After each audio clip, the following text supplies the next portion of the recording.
Hello, Mariana here, just letting you know that once again, Gus has been traveling out in the boonies, and so his audio is a little wonky. Sorry about it. It'll be fine next time.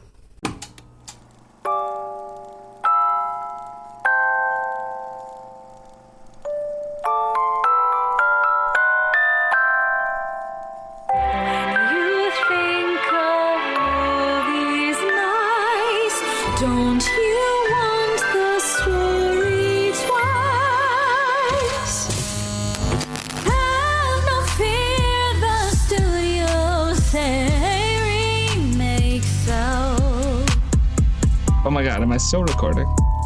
I hope so. Okay, good. Don't stop it if you are. Mark. All right. We wouldn't want you to have missed the last 4 minutes. No, it was riveting content. We'll put it right up on Patreon. I'm going to start. Hello. Hi, and welcome to episode 11 of Once More with Feeling, a podcast about great original movies, and they're often not so great remakes. I'm Gus Schiff. I'm a comedian and screenwriter and short film director. Oh my God, it's almost done. I'm so excited. Do you say it is done? The final cut is due in like 2 weeks. That's so exciting. With like scored and everything. I'm very excited. It's so cute. Screened a temp version for my family over the holidays. They loved it. I think that's it. Who are you?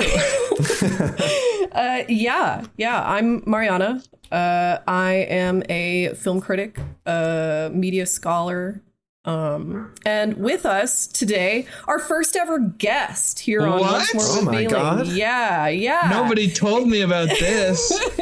He's a YouTuber, story analyst YouTuber, maybe. We our niches sort of overlap that way. He runs TaleFoundry like the goddamn Navy with a video a week and well over 1 million subscribers. It's Talebot himself, Benji. Thank you so much for being here. Yay! First of all, Talebot's a different person from me. I'm a human being, as you can see in the camera screen. Talebot's a fictional character, but I do voice him. I love voicing Talebot. I run the YouTube channel TaleFoundry. We do a lot of story analysis stuff. And as Mariana said, it's pretty nebulous shit, like all of us in the media analysis sphere. If we can get people to watch video and come away feeling like writing something or painting something, then then we feel accomplished. I say you should watch more of this. And today it's Little Mermaid Day. It is? It is. It's the beginning of the Disney Renaissance, the movie that like finally saves Disney from its flop era of the 70s and early 80s. Gus, what do you know about Little Mermaid? Well, before I tell you about Little Mermaid, which came out in 1989, let me tell you a little bit about 1989, which happened, guess what, before 1990. Yes. So, isn't that crazy? So 1989, the big news of the year is like, this is the year that a spate of revolutions happen in communist countries that either end or very quickly lead to the ending of that communist regime. So the first one to fall to the pro-democracy side is Poland. You also have Hungary. You also have East Germany. This is the year that the Berlin Wall comes down and East Germany ceases to exist. Czechoslovakia, Romania, Yugoslavia, Albania, Mongolia, even China had a big pro-democracy movement. This is the year of the Tiananmen Square protest / massacre. Obviously, they were a little less successful in China, but, pretty big deal. U.S. is pretty happy about this. It's a major victory that's like 50 years in the making. Yeah, the late 80s is like a pretty rough time for pretty much everywhere in the world except the United States. Yeah, USA. And its direct allies. So. And East Europe. So much regime change. West Europe's doing pretty solid too. Yeah. Yeah. They're doing okay. Western Europe. What else happens? George H.W. Bush is inaugurated. This is the year that Salman Rushdie gets that fatwa called on him because of the Satanic Verses book. This is the year of the Exxon Valdez oil spill up in Alaska. Just put this in for context. Margaret Thatcher is currently prime minister. This is the year I think the original Game Boy releases in the U.S. That black and white thing that took AA batteries. Remember that? I don't. I started on Game Boy Color. What? It's the size of a brick, that original Game Boy. Yeah, it is big. I love how all of this so far is like pretty like high conflict stuff, like pretty high stakes stuff, and then the Game Boy in the United States. The the Game Boy, look, Japanese entertainment competition. A bit of a theme this episode, it'll turn out. Yeah. The troubles the are time still... when Japan is doing really, really well, and we're starting to get really nervous about that here. Yeah. Yeah. Which is not disconnected from our whole, turn toward neoliberalism, deregulating the entire financial apparatus. And the reason I mentioned the Game Boy is because, as we'll learn in a couple minutes, Japanese entertainment competition is like, in a way, responsible for The Little Mermaid. Oh, shit.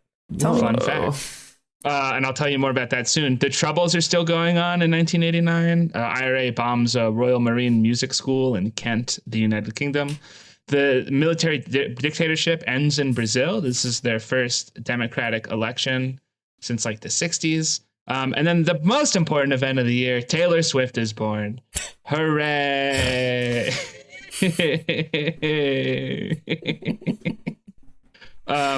Do we want to do the movie synopsis first or the Disney Renaissance bit first?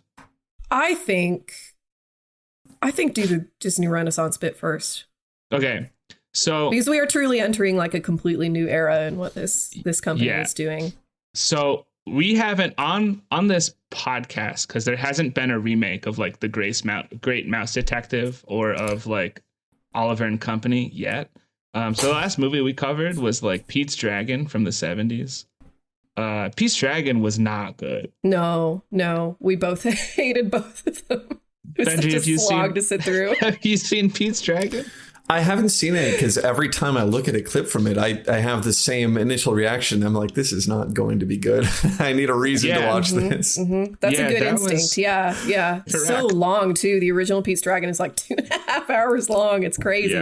Yeah. It was 2020's runtime. It was rough. So hopefully none of our listeners have seen it either. But if you have, you should know that like that level of quality was kind of what Disney was putting out around that time. By the early mid 80s, Disney's really struggling. They are last in box office among the major studios consistently, I think. And more than that, animation was considered a dying art. I think that's not just at Disney, that's like in American cinema. So rewind back to 1966 when Walt dies. Disney's animation team is taken over by Wolfgang Reitherman. He's one of the 9 old men. He'd been around since Snow White, and he's an incredible animator and director, but he's not a great like visionary storyteller. He had a very specific idea for what Disney animated movies should be. And they're very kid focused, and they're very like, there's no that horror that we've talked about in a lot of the earlier movies that Mariana, we're going to make a video on at some point, right? That'll be fun. He gets rid of that.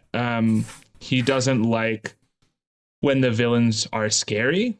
He wants them to be more like more comical or like pitiable, so that he's not scaring the kids. Right. Seems like kind of the John Lasseter approach also.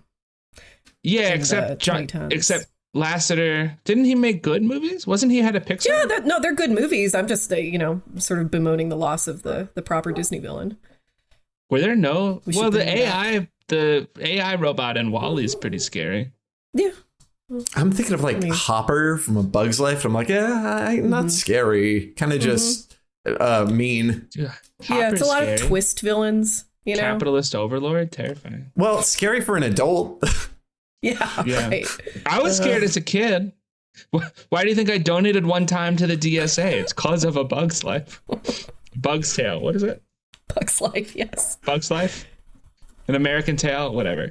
Speaking of American Tale, that movie was made by a major Disney competitor in the mid-'80s, Don Bluth Productions. Don Bluth was another very long-time Disney animator who got sick of this style of like overly nice kiddie movies.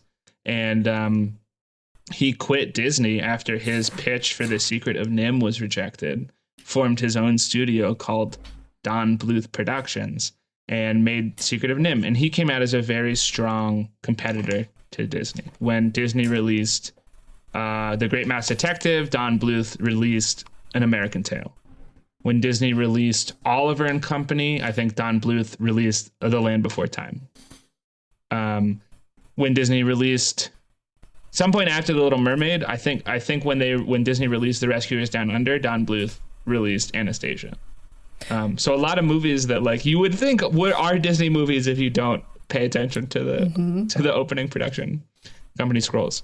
So competition is important. Competition is good. It's extremely important. A similar thing kind of happens with the new Little Mermaid that I'll talk about. Break up the media companies. What? No company should be comfortable. Every company should have another company that's just a huge pain in their ass all the time that they have to constantly think about and deal with. You know, this is how we get a Disney Renaissance. Yeah, the second Disney Renaissance. Yeah. So in 1984, although I imagine these take longer than 1 year, so probably starting a little earlier. But in 1984, Disney nearly loses a hostile takeover. Yikes. They squeak it out. But maybe as concessions to shareholders, or maybe just because they were like, wow, we have to be doing better, they hire Michael Eisner, who is a very accomplished Paramount executive, as CEO. Eisner brings over Jeffrey Katzenberg to be the studio's chairman, right? So Eisner was in charge of all of Disney, the parks, the media, the third thing that they do. And Katzenberg was in charge of the media production. This was probably, in my opinion, we recorded the Aladdin episode a couple days ago, and I found some stuff that made me fall in love with Jeffrey Katzenberg. You're a big Jeffrey Katzenberg stan. I'm a now. huge Jeffrey Katzenberg fan. You're starting literally 2 days ago. But I think if you look at what happens after he comes on board and after he takes over Disney Media, it's probably like one of the best hires that Disney has ever made. Katzenberg oversees all Disney production, but he takes a special interest in the feature animation department. So, which Disney had been trying to get away from as a company and as a guy, that like toward the end of his life, he decided he wasn't about animation anymore, and we should make great live action movies instead, like Pete's Dragon.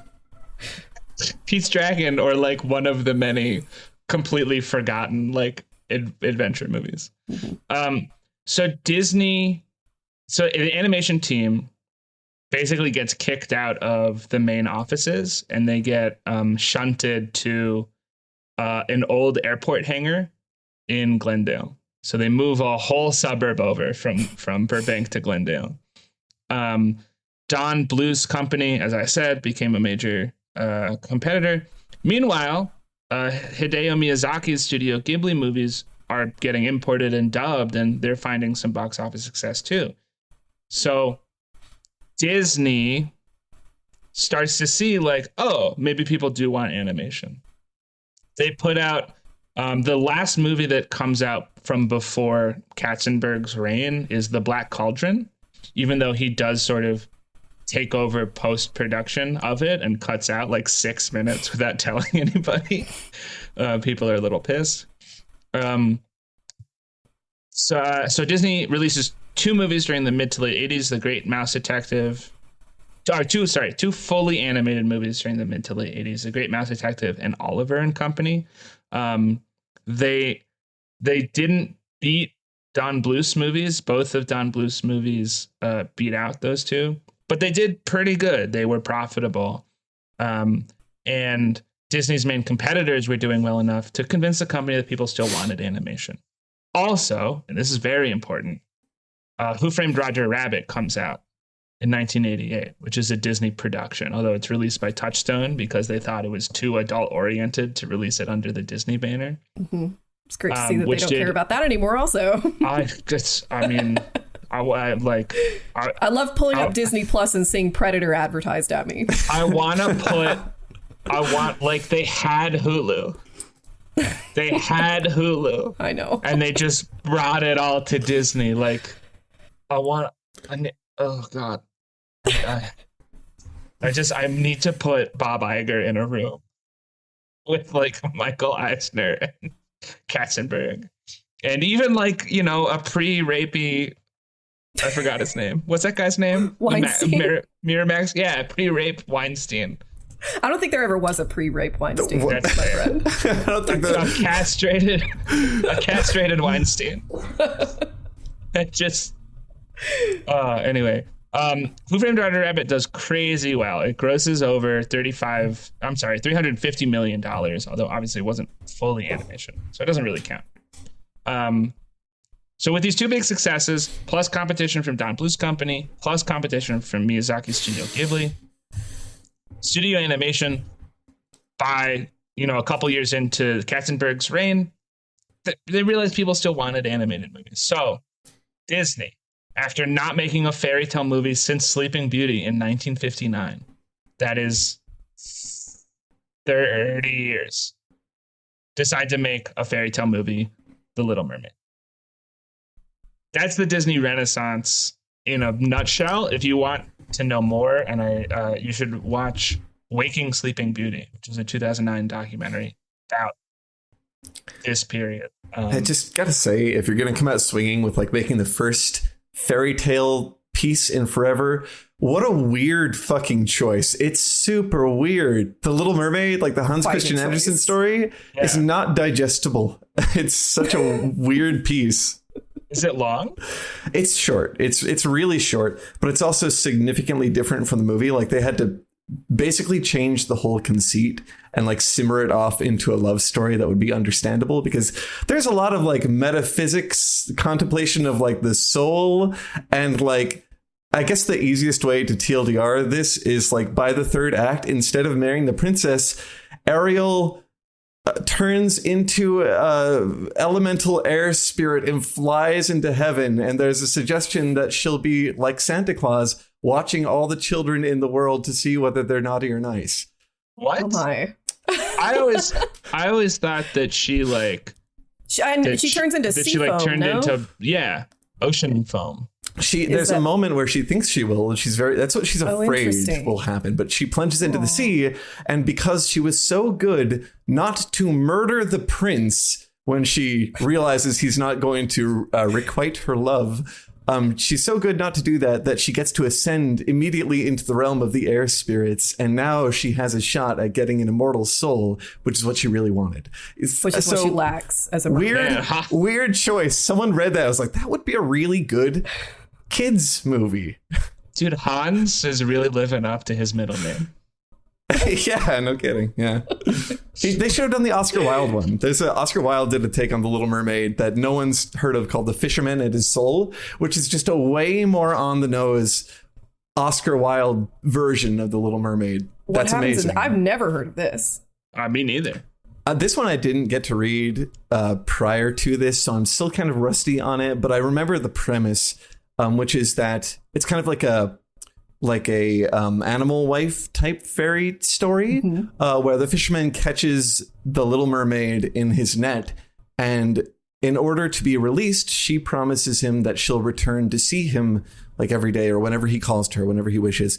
And he falls in love with her, of course, and they fall in love with each other, but he can't be with her because, and this is in the Hans Christian Andersen story, mermaids have no souls, and humans, they could never go off and live with them because they have souls. That's the problem. Not breathing underwater or anything like that. They can't be together because the human has his soul and it's preventing him from going off. So Oscar Wilde inverts it, where now the human, instead of the Little Mermaid trying to figure out how to get her soul, which was the whole conceit behind like marrying Prince Eric, now the human is off like consulting priests and witches about how to get rid of his soul so he could be with the Little Mermaid. Oh, interesting. Nice. That's fascinating. It's super Did he interesting. consider opening a business? What would that do? I get rid of his soul. Bad joke. We're Okay. there. Well, We got I think there. the witch in the story could do it, but I think she'd also have a problem because for no reason at all, she like gets possessive about the fishermen. So I don't know if she'd be a good candidate for it. She's the one who could do it, but if that's how she's going to be with her clientele, probably not. Wow. Whoa. Oh, Hans Christian Andersen did a lot of stuff. A lot of famous stuff. I didn't know that. He wrote The Ugly Duckling. He wrote The Snow Queen, which would become Disney's Frozen 2. He wrote The Emperor's New Clothes, which would become the 45th and 47th president. He wrote a lot of stuff. Tom Thumb. No, he didn't write Tom Thumb. He wrote Thumbelina. Isn't Thumbelina a Dom Bluth movie? Is there a Disney movie based on The Shadow? Because that's a fairy tale, a Hans Christian Andersen story that I would say is like the most well suited to be like a kid's fairy story, but I don't think has ever been like genuinely adapted to, like, I could so see a Disney movie based on, well, I guess there's Peter Pan, but that's Jan Barry. You can't combine them. But like, I could so see a Disney story about someone's shadow running away from them and that being a problem for the person. Like there's so many ways to spin that could be interesting and way less fraught than The Little Mermaid was. The Shadow, that gives me Pixar vibes. That gives me like Pixar Golden Age type stuff. I'm reading the synopsis and it feels honestly like DreamWorks. I think there was a scrapped concept for a movie about a guy and his shadow, and it was DreamWorks actually. Oh. Me and my shadow. Both of my arms. Wait, here, I'll put the screenshot somewhere for you guys so you can like see. Yeah. Put them in the chat. I looked up Me and My Shadow and I got a song by Sammy Davis Jr. Well, there's a non-embedded link. Enjoy that. I mean, it's interesting that the original Little Mermaid is like, oh, cute. Yeah. Do we think this is this real? I'm pretty sure they're like process shots and stuff. I'm not sure where I saw this, but there was some YouTuber who like does kind of deep dives on these things, and they were showing like this movie that never, for whatever reason, never came through. With the original Little Mermaid, I think the like the actual story, the original story, I don't know. Like I'm always of the opinion with the better Disney movies that like they are more complicated than they seem at first glance. You know, I think that the original movie, I don't know that it retains any of the sort of like existential panic and fear about the Hans Christian Andersen story. But I do think it's definitely a story about, oh my God, I do think it's definitely a story about like, gaining emotional maturity and like following your curiosity in a way that is high stakes, but sort of, depicted as natural. And I like that a lot. It's one of the things that I don't like about the new one. Oh, let me tell you real quick the synopsis for the original one. So we meet Ariel, a little teeny bopper mermaid with 3 friends, Flounder the fish, Sebastian the crab, and Scuttle the seagull, and she loves the surface world. But her father forbids her from going to the surface. One day, on the surface, Ariel falls in love with and rescues the handsome Prince Eric. Father is very upset, destroys Ariel's collection of human stuff. Ariel makes a deal with Ursula, the sea witch, to turn her into a human so Eric can fall in love with her. For payment, Ariel's voice. Ariel needs the prince to kiss her within 3 days, or else she'll turn into a weird, shriveled, spooky thing. Polyp. They're called polyps. They're called polyps? They're gross. Yeah, I learned they that are from gross. Kingdom Hearts. I don't remember them being in Kingdom Hearts. I do remember I do remember fighting giant Ursula, kaiju Ursula. They're in the lead up to Ursula's cave, and I think they're super easy to destroy. Oh, I don't remember that at all. So it's Continue. So Ariel goes to the surface, and she nearly gets the prince to kill her. I mean, yes, sir. Wrong story. You think of the fairy tale. Merely gets the prince to kiss her. Ursula, who's desperate for that to not happen, turns into a human herself named Vanessa and uses Ariel's voice to hypnotize the prince into proposing to her. Their wedding is on a massive boat. Ariel realizes what Ursula is doing, and she and her friends sabotage the wedding, but not in time. The sun goes down, and Ariel transforms into a shriveled, spooky creature. Her father, Polyp, Yes. from Kingdom Hearts. Get it right. Yes. Don't get it twisted. Her father trades places with her out of love. He's a good dad. He feels bad about breaking all her stuff. And Ursula turns into a kaiju with the power of the magic trident. Ariel and Eric manage to kill Ursula by ramming an old ship into her liver. And then they get married and live happily ever after the end. Mm-hmm. Is that right? Yeah. They get married? Yeah. They do get married. That's the movie. That's the movie. Yeah, she wears that white dress that clashes so horribly with her hair. It's fine. It's the 80s. We're having a real hair moment. Yeah. I watched this movie last week for the first time in probably a decade. And I mean, is it fair to just start with like really obvious stuff? Because my girlfriend and I were very uncomfortable as adults watching the obvious age discrepancy between Eric and Ariel, which isn't okay. You would think like that's a timing sensibility thing. Like, oh, it's a really old story. The prince is 16 in the fairy tale, so there's no reason he had to be aged up to his obvious like mid-20s, or at least what would constitute something statutory here. So I was also weirded out, and I looked it up, and officially Prince Eric is 18. Statutory. Yes, this is still, yeah. It'd be creepy in real life. Well, what's Ariel, 16? 16. It's not that creepy. It's 2 years. This is not that creepy, but I think it's just a matter of like his character design, you know, in the same way that like it's the football player dating a theater girl. Like Aurora in Sleeping Beauty is supposed to be 16 also, and she looks like she's like 28. It's very Call Me By Your Name, where it's like you can technically be like, maybe it's not that big of a deal, but it's weird to watch. So not like it's weird to say it's not a big thing, but overall, it's not the thing I'd like walk away from the movie from. It was just the first like, ooh, okay, that's a weird thing to revisit. Look, it's the animated version of Hollywood casting mid-20s people to play teenagers. Yeah. Euphoria. Maybe. You know? But like Ariel herself is so teeny tiny. She truly has the like Disney waistline. And meanwhile, Eric is literally just John Stamos. Yeah. Or, well, I guess he's a combination of John Stamos and what's his name? The guy from Funniest Home Videos. Tom Sizemore. No, the older one. The older one. Oh, Isn't that the older one? God, it's the father in the show Full House father. John Stamos. Yes. No, Bob. No, that's the other. That's Uncle Jesse. Right. Get it right. Right. I never it's watched. Bob. What's his name? Bob Saget. He looks like a combination of all this to say Eric looks exactly like an animated combination of Stamos and Saget. That is a jaw that's been weathered by the years. Eric is all of the Full House men rolled into one. Perfect. Except the one who is like a Robin Williams knockoff. I've been watching 30 Rock, and do you remember the episodes with John Hamm, who's like this super handsome guy who's secretly terrible at everything? I guess, can I tell you something? Yeah. Have you never seen 30 Rock? I've never seen 30 Rock. You're gonna have you are both gonna have such a good next couple weeks as you watch one of the best network comedies ever made. I will. My great couple of weeks will be waking up blissfully again, not having watched a recommendation that comes highly from someone, and just laying on my dragon's trove of recommendations. Listen, if you want your life to be worse than it otherwise would be, I'm not going to get in the way. You're free to choose the wrong option here.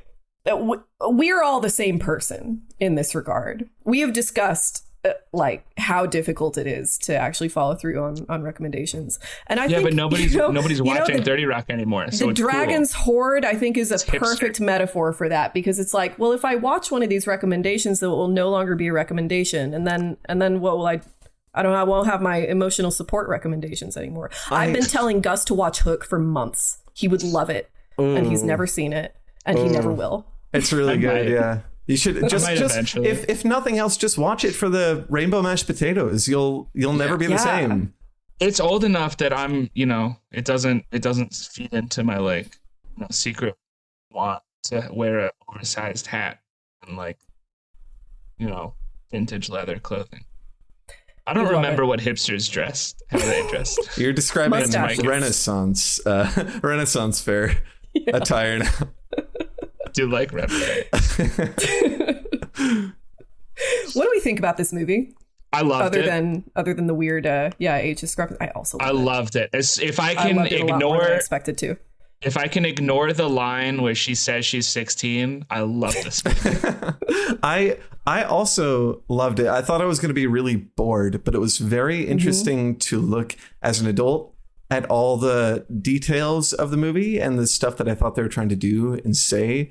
Especially, I don't know if this is too soon to like get into details, but like I really loved opening with the song Fathoms Deep, which they didn't do in the remake.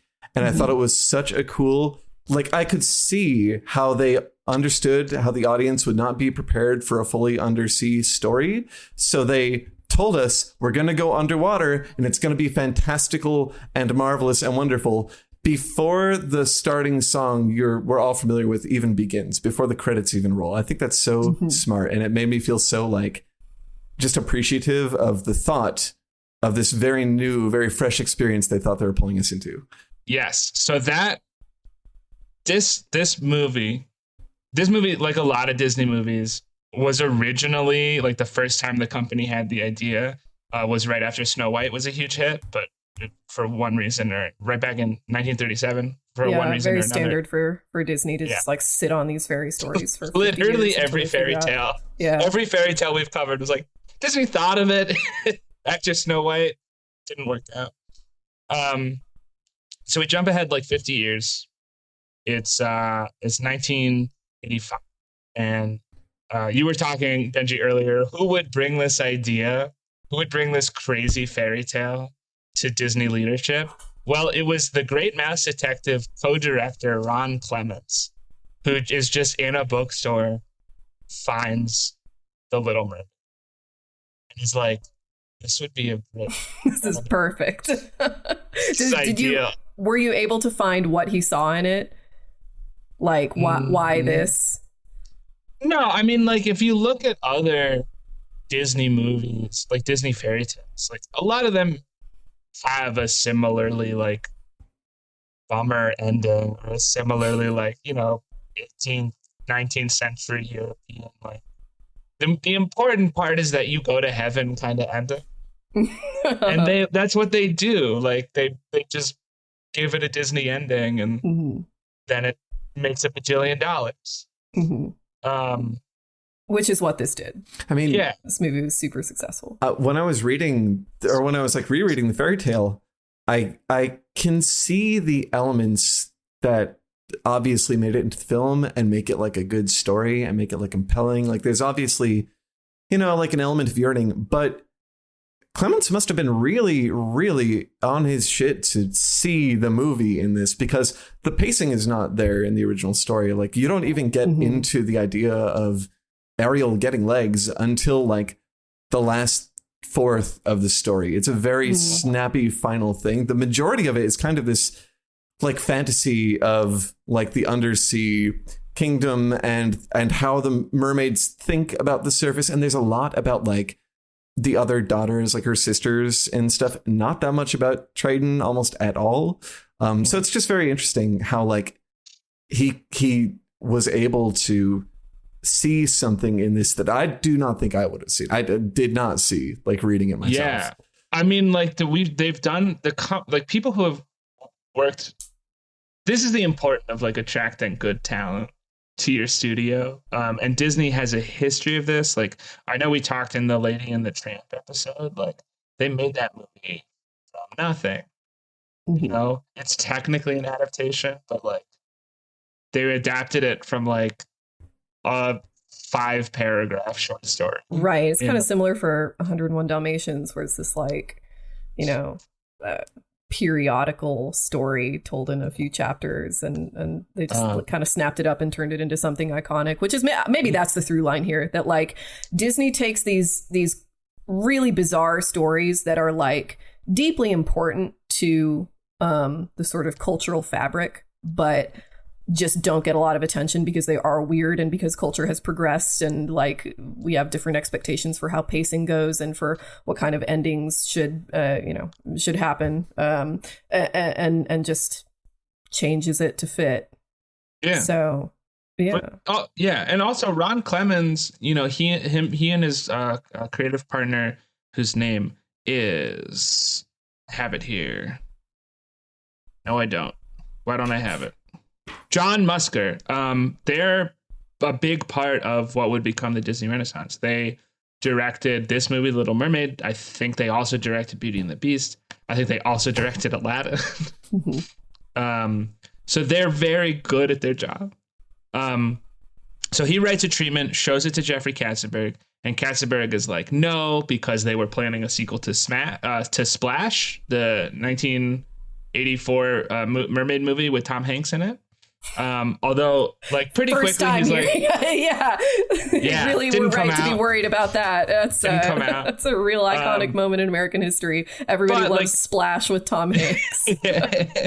But pretty quickly, he goes back on his past, and he's like, okay, let's develop it. So they expand the script, but Disney focuses on getting Oliver and Company and Who Framed Roger Rabbit out the door, so it's put on hold for a bit.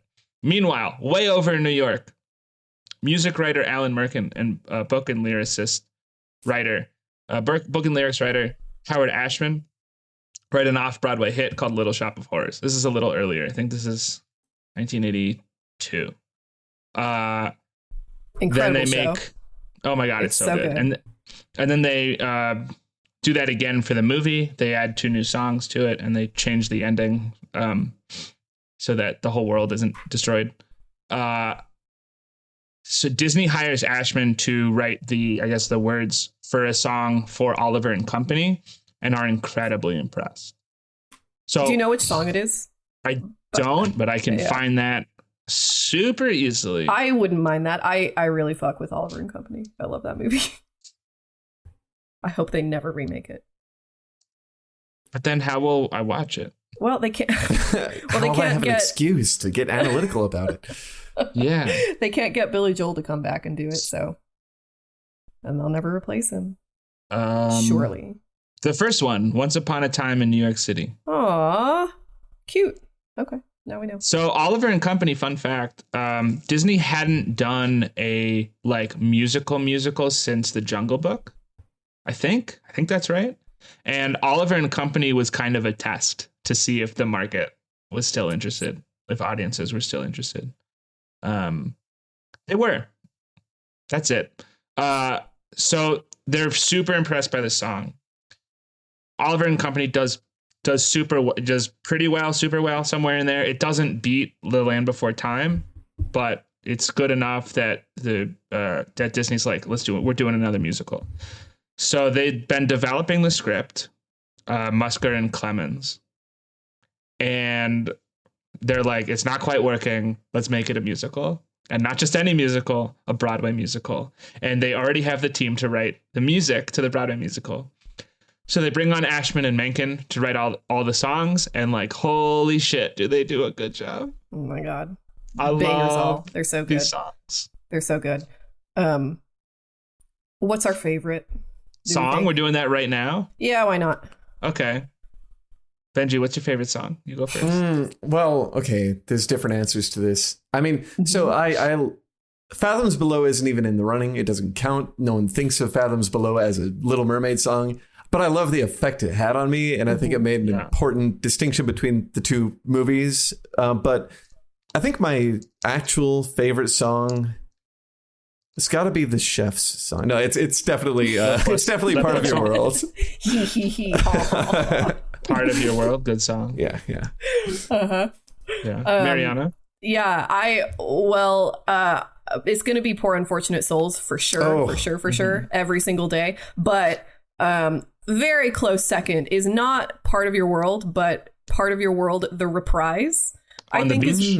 I think it's so beautiful, and it's one of the things that I think the new one like just absolutely whiffs the entire like emotional core of that scene, where like you can kind of see her like at first in the beginning of the reprise, it's like, do I want to be him or do I want him? And you kind of see her develop this crush in real time over the course of like a few lines of music. And I just think it's just so like elegantly done and so romantic, you know, in a way that really, really hits with me. I love it. Yeah. I think it's really my beautiful. favorite song is Best Song Oscar nominee, Kiss the Girl. Yes. And my second favorite song is Best Original Song winner, Under the Sea. I think it's really interesting looking at the Academy's tastes in this would have been for 1990, when like the two songs nominated are the most like upbeat, happy songs. And I think nowadays, like, it would be like the ballads. Maybe be getting it like Part of Your World. It probably would be Part of Your World. Poor Unfortunate Souls, maybe. I'm sort of stunned that we have no overlap. I think that's amazing. I think it would like 9 times out of 10 be Under the Sea for everybody in the room. Yeah. And none of us picked it. And I think that's just like such an indication of how incredible these two are. We again in the Aladdin episode, I talk about Menken and Ashman, I think, a lot, and also in the Beauty and the Beast episode. Yeah, they're carrying this entire era of Disney on their backs. It's crazy. They're foundational for the Disney Renaissance. There was I said this, I'll say this in 2 episodes, and I'll say it again now. The guy who won, either Musker or Clemens, said, I think it was at one of them, they said that like if you could give one person credit for the Disney Renaissance, it would be Howard Ashman. Yeah. Well, and it's just like there's so much economy of music, you know, which again with the new one, like there's not a single weak link in any of these songs. Like none of them can be kicked out. Like they're all essential, which is, you know, the same thing for Aladdin, the same thing for Beauty and the Beast. I remember for Beauty and the Beast, which we will talk about next week, but also have already talked about 3 weeks ago, that like there's a song called Human Again that like they animated the whole sequence. It was in the movie and they spent all this time on it. And, you know, it didn't work. And so they took it out and it's like 10 minutes worth of footage that they just trashed. And you can like find the sequence, and they're right to do so. You know, like don't include stuff in your story that's just there for filler. Nobody's here for filler.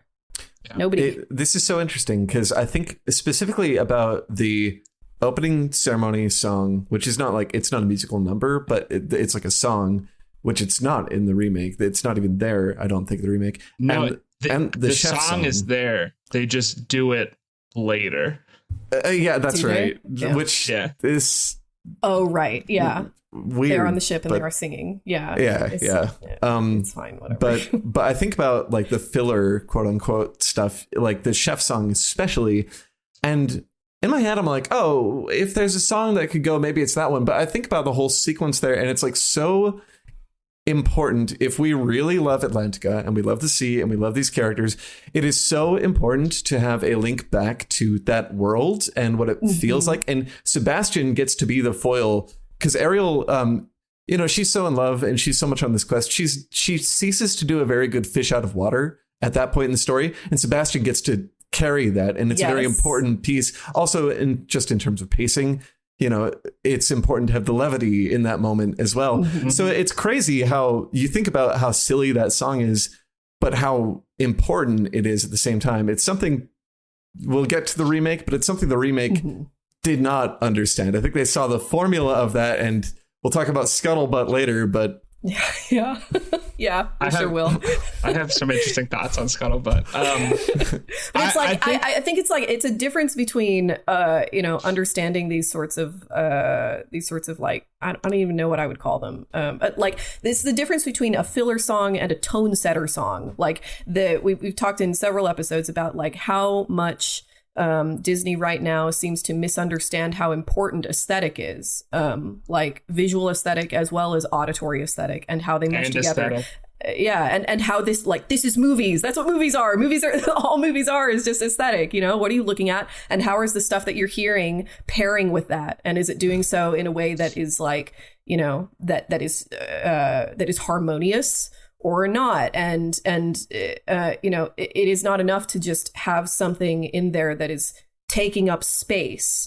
Like it has to be doing something, and I think a lot of people in creative positions in the industry right now look at that scene, like the chef's song scene, and think, oh, it's just, well, we need to make the movie like 5 minutes longer, and that's why it's there. Or slightly more funny. That we need our funny moment. Yeah. And that's not the same. Like just pure comedy is not the same as tone setting. Like you're, I think it's, it's also like Ashman in particular, in addition to being a songwriter, is also just a normal writer. Like he wrote a couple plays that did quite well. He really understands that stuff. Ashman and Menken work very closely with the directors Clements and Musker on the story, on the writing, on how it all fits in. And one thing that happens when people try to do a musical, but they're not super experienced in musicals, for example, Mean Girls, the musical, is like they'll tell a story and then also they'll add songs to it. Mm-hmm. And what The Little Mermaid does really well, and all the Disney Renaissances do really well, is like every song is furthering something or revealing something more about the character. Those two things. Mm-hmm. So they're not, you can't take them out. Yeah. Right. Even Le Poisson, like if you take it out, you miss the things that you said, and you also miss like reminding how dangerous the surface is for sea critters, and It's another thing that I think a lot of musical writers, musical directors, especially for movies, are looking to make a jukebox musical, which none of the Disney Renaissance movies are. Like none of these songs make sense out of context. You cannot play them on the radio. Like they're not just sort of. You can play these on the radio. You can play these on the radio. The amount of Radio Disney I listened to as a kid.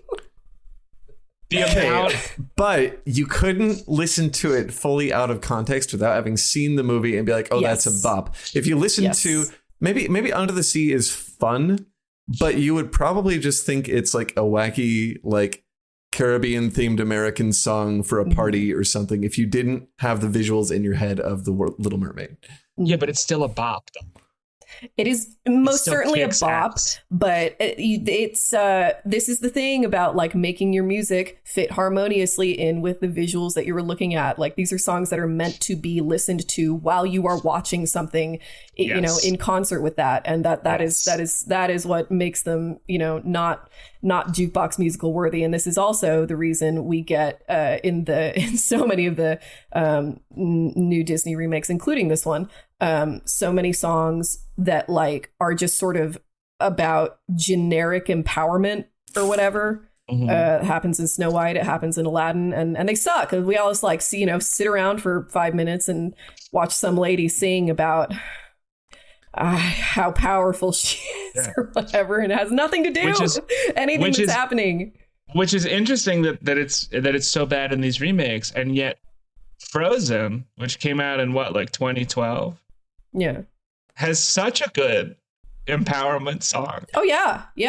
It's crazy. What happened? I know. What are you doing, Disney? I know. I'm not crazy about Frozen. Thank God. I feel like crazy. I feel like culturally gaslit for not liking Frozen. I think there's so many good things about Frozen. You know, it's like this is not what the episode is about, but just a little aside.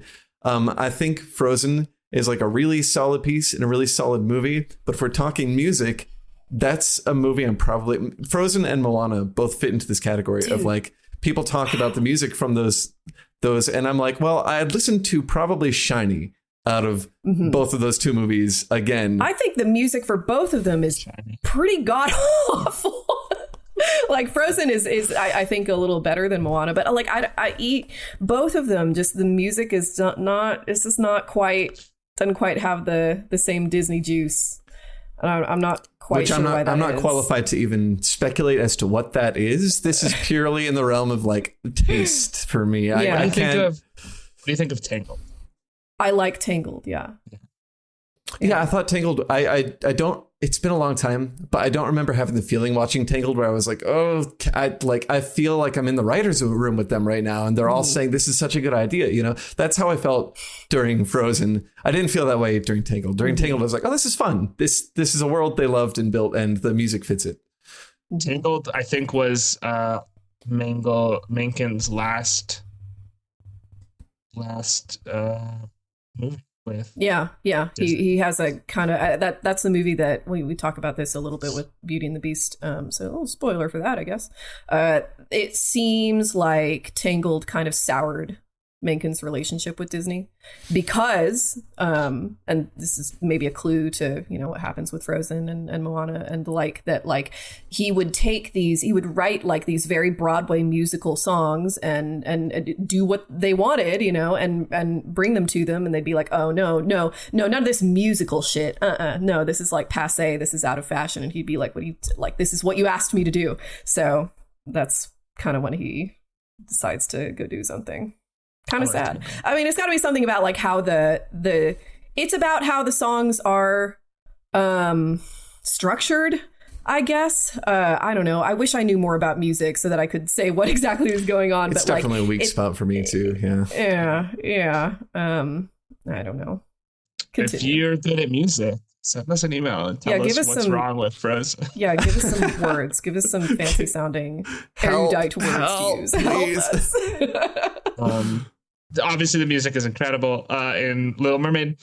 Disney, aka Katzenberg, they senses a potentially massive hit in The Little Mermaid, devotes a ton of resources to the production. They return to a technique that they hadn't used since Walt died, which was filming live reference actors in the scenes for the animators to draw off of. In fact, a good chunk of Ariel's characteristics, like biting her lip and the very many hand gestures, came directly from her reference actor, Sherry Lynn Stoner. And also, I just threw in here, of course, famously, the character of the design, I should say, of Ursula was based on the drag queen Divine. Yeah, it's so good. Yeah. What? So I just want to, like, it makes me want to talk about the remake, but we're not there yet. But so good. When my girlfriend and I were watching it, we were so, because we knew vaguely that she was supposed to be based on a drag queen, which we were like, yes, like amazing, like make the villain this dramatic, like burlesque character, you know. And the way Ursula is animated is like super sensual. It's weird. Like they give her all the like articulation of her back, especially over and over again, which is way over the top and awesome. And like we were looking it up because we were hoping she'd be voiced by a drag queen as well. I don't think that's the case, but voice actor still nailed it. I have no other knowledge about the actual actor. The voice actor that they landed on was not the first choice. It was originally written with Dee Arthur in mind. She passed. Dee Arthur, famous from the Golden Girls.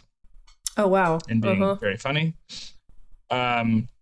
And it ended up going to Pat Carroll, who was, I think, quite a prolific comedic actress. In the 50s, she started working in the 50s. She was on the Carol Burnett show. What an awesome voice. I think we've talked in previous episodes about how important it is for a good Disney villain to have a great silhouette. That like you have to have a good silhouette that differs from everybody else. But I think also a good voice is imperative for a Disney villain. They must have a very iconic voice. This is the case for Jafar and Captain Hook and Gaston and Ursula. Perhaps Ursula most. Her voice is amazing. Importantly, because if you compare this to Beauty and the Beast, it's gorgeous. I love the animation in this movie. It's much less detailed than you start getting in movies like Beauty and the Beast, and that's because The Little Mermaid is the last Disney movie to use. It's the last Disney movie that used the traditional hand-painted cell method. With future movies, starting with The Rescuers Down Under, but we're not watching that. Killer movie. Switched over to computerized system that it still combines like hand drawn, which is why I think it still looks so. But this is the last kind of impressionist. There are a couple points. Animation. There are a couple points where you can see the. You can see the sort of like a slight failure of like consistency of body shape from frame to frame almost, where it's like Ariel's arms are a little too skinny, or like skinnier than they should be, skinnier than the already twig-like that they are. Yes. I do think maybe I'm wrong. I mean, for what it's worth, we watched this on Disney Plus, which it's hard to watch anywhere else these days unless you want to, join Eric on the open sea and Pirates of the. But I think, and we never have to advocate that here. Never. Just to be clear, never. Eric is not a pirate; he's a merchant. Oh, you're right. It's sanctioned what he does. He has letters of marque. I think the all this to say, I think the ship is CG at the start, or I think it's a 3D model that they might have rotoscoped or something, because the ship is the only shape in the entire movie, I think, that it doesn't have the quality Mariana was describing, that it is consistent. Like the lines are consistent as it moves, which is super interesting. Are you talking about that scene where it's coming towards the camera, or just in general? First shot in the movie, I think when the ship is doing its big rotations, when the camera is like moving around it, I think it might be rotoscoped CG. Interesting. I wonder if they had a miniature. It's possible. The CG in this time is extremely noticeable. Mm-hmm. There's not a lot of like, I wonder if that is CG going on. So yeah, maybe it was rotoscope, but I think it's what might be more likely is they had a miniature, just swap the camera around and maybe it just looks more rigid because it is a geometrical shape and not a person. Yeah, right. Yeah, that's possible. So The Little Mermaid comes out. It's quite a success. Makes around $85 million domestic in its initial release, and a bunch more internationally. Interestingly, this is not quite as much as Katzenberg predicted. He thought it would be $100 million movie, which back in the day was like the cutoff for if something's a blockbuster or not. Does it make above 100 million? It did with international, but not just domestic. So critics love this movie. Roger Ebert of the Chicago Sun-Times gave it 4 out of 4 stars, saying, "Watching The Little Mermaid, I began to feel that the magic of animation had been restored. Mouth. And that Ursula is their most satisfying villainess since the witch and Snow White." I guess he didn't watch 101 Dalmatians. Certainly didn't watch Sleeping Beauty. Gene Siskel of the Chicago Tribune gave it 3.5 out of 4 stars. And I'll just read the whole thing because it's real short. "A superior Disney animated tale about a mermaid who yearns to be a girl and wants to marry a handsome young sailor. While the story won't win any prizes from the women's liberation movement, the animation is so full and colorful and the song so beguiling that this is a case of where someone made one like they used to. The drawing of the evil octopus witch who is jealous of the mermaid's singing voice is particularly outstanding. Recommended for any age." And then I couldn't see what Janet Maslin of the New York Times said because they started paywalling their archive, New York Times. Bastard. But it was also it wins Oscars for best original score and best song. You see, yeah, and ultimately the Little Mermaid 1989 is so crazy successful. It's so creatively satisfying that it gives us a full decade of excellent 2D animation films. I would even argue a full 14 years, because I think Lilo & Stitch comes out in 2000. Yeah, I think it qualifies. Yeah, and part of me is sad that they're not remaking every single one of the Disney Renaissance, because I don't get to watch Hercules or Pocahontas or Hunchback. I'm pretty sure they're making a Hercules remake. They better. I think that has been announced. No, I'm really excited. I remember I was super into mythology when I was younger. And I was one of those kids who was like, Hercules isn't a real myth. They combine all of these myths. Pegasus belongs to Bellerophon. You guys can't believe they didn't know that. And now that I'm not a teenager, I really like the movie. It's a lot of fun. I remember my school library is like a 9-year-old going to the library lady and being like, oh, she asked what kind of book I wanted. And I was like, oh, do you have Hercules? And she brought back this book with a disgusting, burly, tan guy with a beard on the cover. And I was like, what is this? Where's his cool bronze armor and coiffure? The lion skin shoulder. Yeah, exactly. Yeah. Hunchback of Notre Dame is never ever getting a remake, which really does make me sad. That could be such a cool movie. Whatever. It's perfect the way it is. I'm probably playing with fire. I have feelings like this about the Little Mermaid remake, but again, I'm just teeming with thoughts about that movie. Do we have anything else to say about the original? Gus, I wondered if you found anything about whose idea it was to make Ursula an octopus. What an inspired decision. I don't know. Because the Sea Witch is a character in the original. Oh, yeah, there's not. Mr. Okay. TaleFoundry. Yeah. So the Sea Witch is fucking gross in the when Ariel finds her. Okay, so she finds her out in this huge mire, big empty mire flat in the ocean. She has to go through a whirlpool to get there, and it's much more like Baba Yaga kind of witch in the wild sort of thing. There's snakes rolling around in the muck, and she has to go through the forest of polyps, which they're not what they are in the movie. They exist, but they just grab onto stuff and kill it, and it's full of skeletons of mermaids and sailors and stuff. When she finally gets to Ursula, or she's not Ursula, but the Sea Witch, she finds her feeding a toad out of her mouth like a bird would, and the toad is so disgusted by the sound the Sea Witch makes upon seeing Ariel that it jumps into the muck with the other snakes and starts rolling around. So Ursula's not a drag queen in the original story. She's much more of a weird sister crone, disgusting, wilderness hag. Gus knows this. I've been watching a lot of Dragula lately, and nice. It's so good.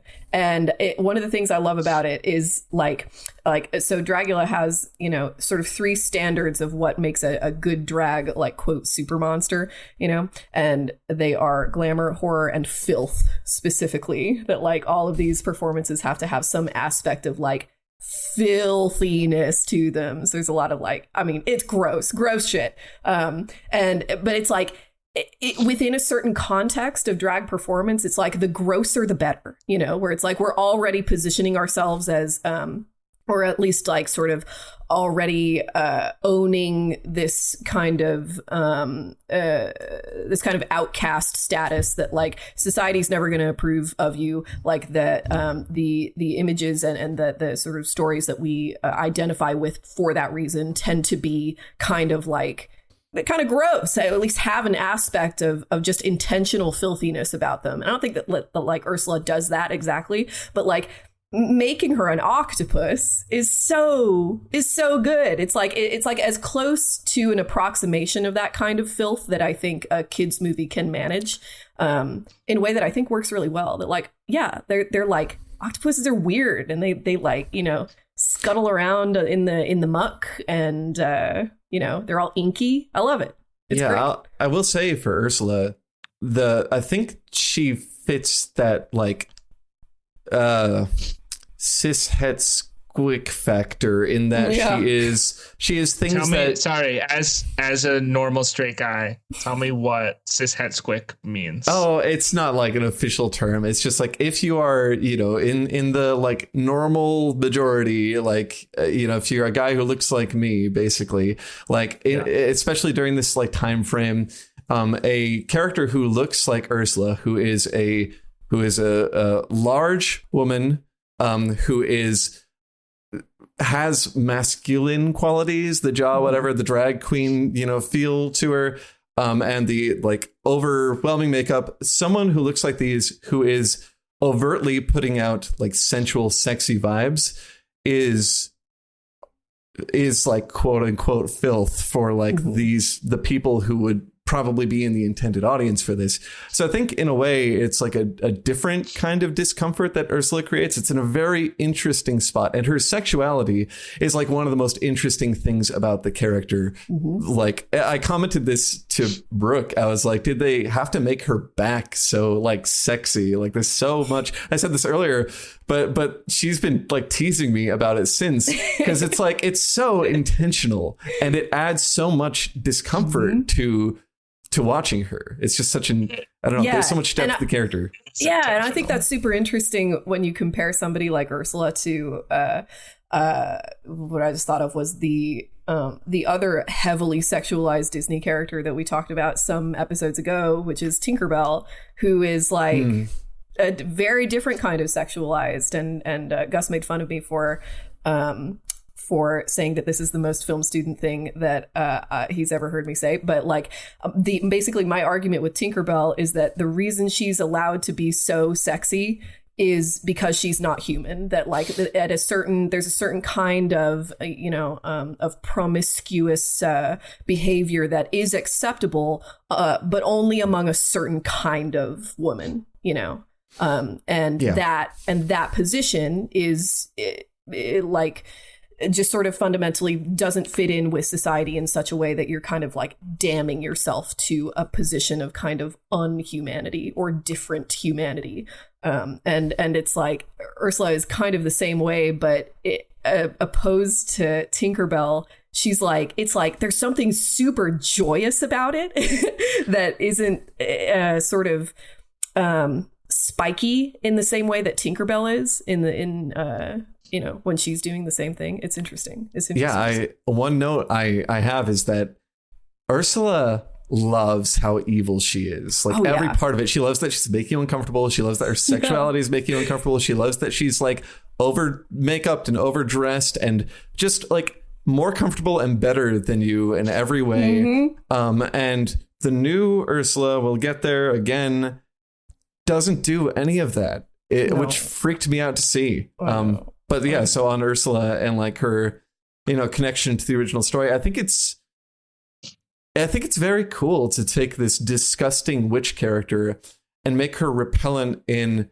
a way that like would subtly register for, the audience at the time that the film was being made. So I found the development, not like super in depth, but basically initially the idea was that she was like a mermaid with some other fish parts, like that first, like, and mermaid like pretty thin, she was, and she is in the remake and she is in the original book, I think. But she's not in the original version. But at some point she was. She was the sister of King Triton. She's officially not in the animated version. And so she had that like royalty element. Initially, she was based on manta rays, scorpion fish, spine fish. And she was very thin. And they kept drawing. And then one of the animators drew a very big version, and they were like, yes. And it reminded them of Divine, and so Divine became stronger inspiration. Divine herself is like, serious drag filth. Divine is like John Waters, one of his like stable of actors was Divine, and man, she did all sorts of gross shit. That first Divine version was on top of a shark tail, and I guess it just wasn't working for them, and they were like, what if we put it on top of an octopus? And they loved it.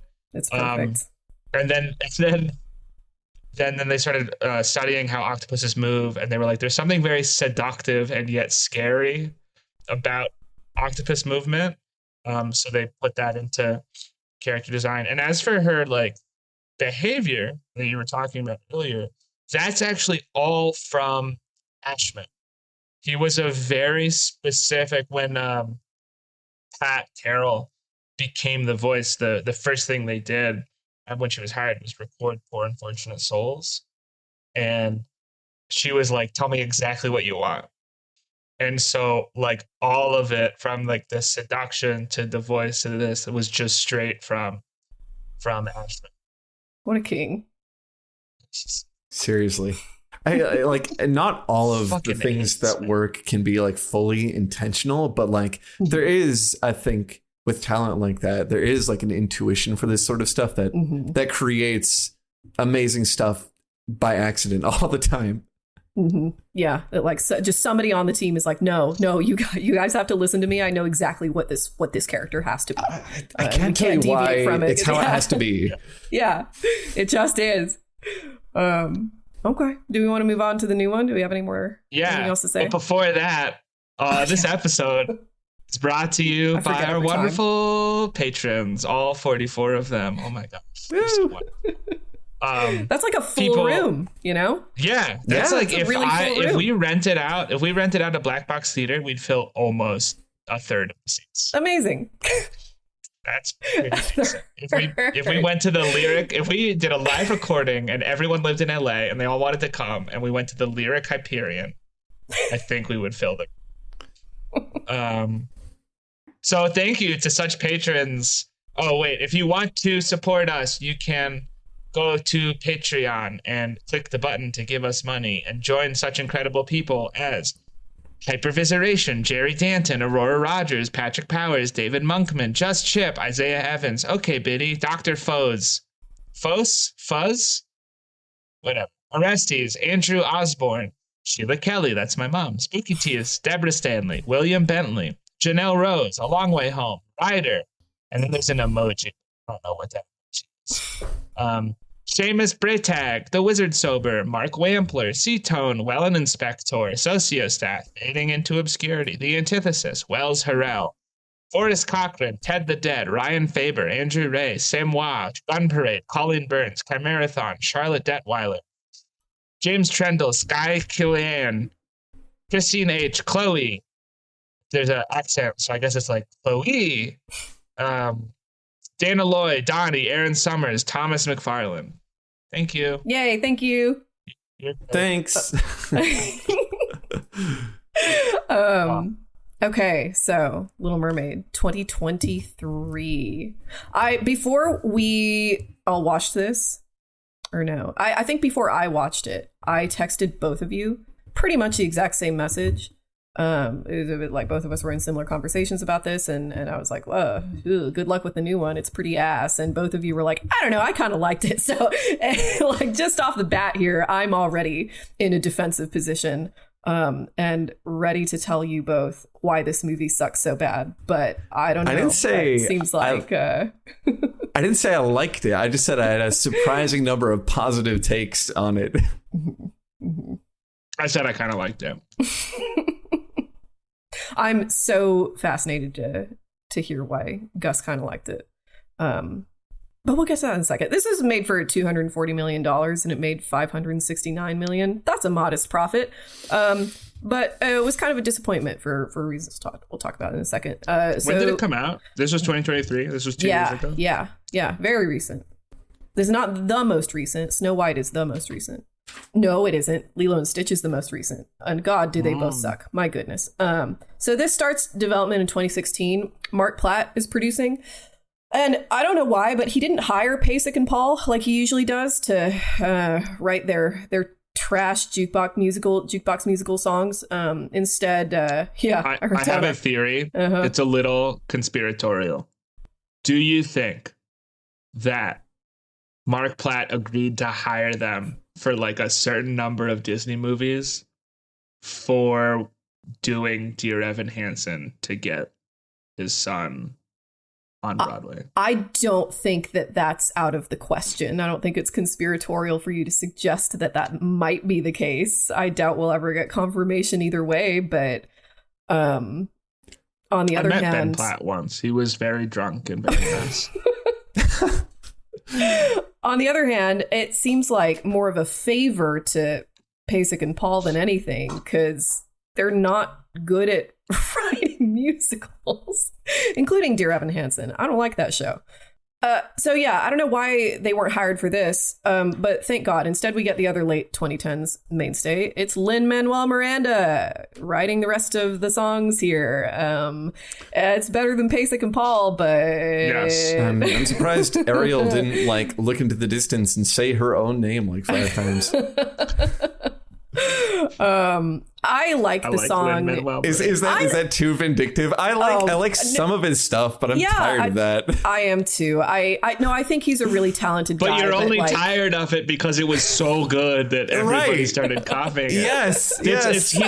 He's DJ Khaled. He's suffering from his own success. It's true. We have to hire some other people. Not like when you find a singular generational talent, the answer is not to just put him in absolutely everything. Some people aren't meant to do everything.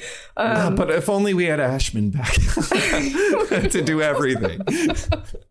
I like the song in Ariel's head when she goes on land. I think that one's pretty cute. Oh, yeah. At the very least, like the songs that they do add here are actually like aesthetically similar to the ones that already exist, which is the huge problem with Pasek and Paul, that they write pop ballads and it's not in keeping with the aesthetic quality of the movies that they're working with. It drives me crazy. But I do not think that Prince Eric needs his own song. That song can go. I don't even remember the melody. Oh, he did have his song when he was like on the cliffside. Yeah. It's like an I want song, but who cares what he wants? I have super strong feelings about this. Okay, I think it fits perfectly because this is not actually a remake of the Disney movie. They did not. I don't know anything about their actual development, so this is me just completely tinfoil landing. But this is like, as a viewer, what I felt watching it. They were painted into a corner and had to make a remake of the Disney movie. But what they wanted to make was a Regency romance about a mermaid and they wanted to make Poldark with a mermaid. And so it makes so much sense to have Eric do, what is it? Like man looking into the fog over the sea, the painting, the Byronic like hero painting. Yes.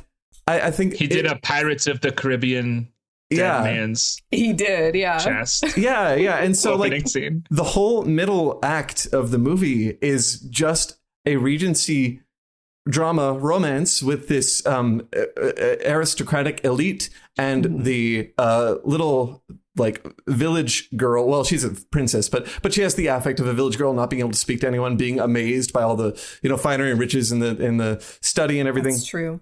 And so like watching this middle act, I was so into it. I was so like, oh my God, there's so much like interesting romantic stuff and tension happening here. And there's so much development that didn't happen in the original movie. They barely had time to get to know each other at all. And there was no reason, except for that he was rescued, for Eric to be so dedicated to her, where in this movie we see some of that development.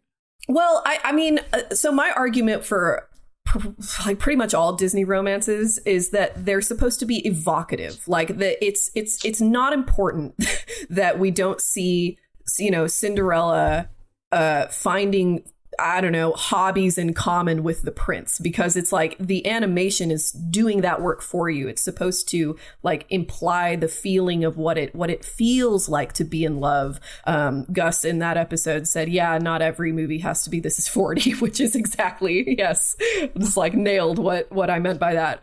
And I think that's mostly what's going on in the original movie. I think it's a good idea. like with the Cinderella remake, to have like, you know, more attention paid to their relationship. And like, it's the benefit of having actors who are actually like in the room with the camera that like, you know, you can build chemistry between them, and you can, you know, sort of like play with the minutia of the acting process, which is pretty much entirely absent in animation. And so, yeah, I will buy that it's supposed to be this sort of Regency romance. I think that's fine. But I also think that's a complete departure from what this movie is supposed to be, which is Ariel's story. Like, Prince Eric is really not very important. And I don't know if it adds a whole lot to make him important. I don't know why the Queen is here. He's just a hot guy. Yeah, he's just a hot guy. He's nice. He's nice. He's a nice guy. And like, I mean, what is the like? I wrote down in my notes like, I have an idea. I have an idea why the Queen is there. I also have an idea why the Queen is there. What's your theory?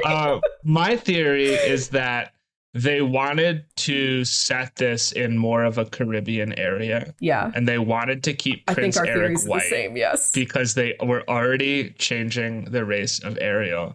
But they didn't want a white person to be in charge of a Caribbean kingdom. And so they brought in a queen so they could have a black region. I think that is this Caribbean precisely what happened. And that's why they go out of their way to like describe how he's such a foundling and they raised you as their own and whatever. It doesn't do anything for the... And then you're just like sitting there and you're like, well, I'm in the writer's room. I can see through the movie into the Walden office. I can see the writers banging their head on the table as they deal with another fucking note from the market research team. But like, Disney.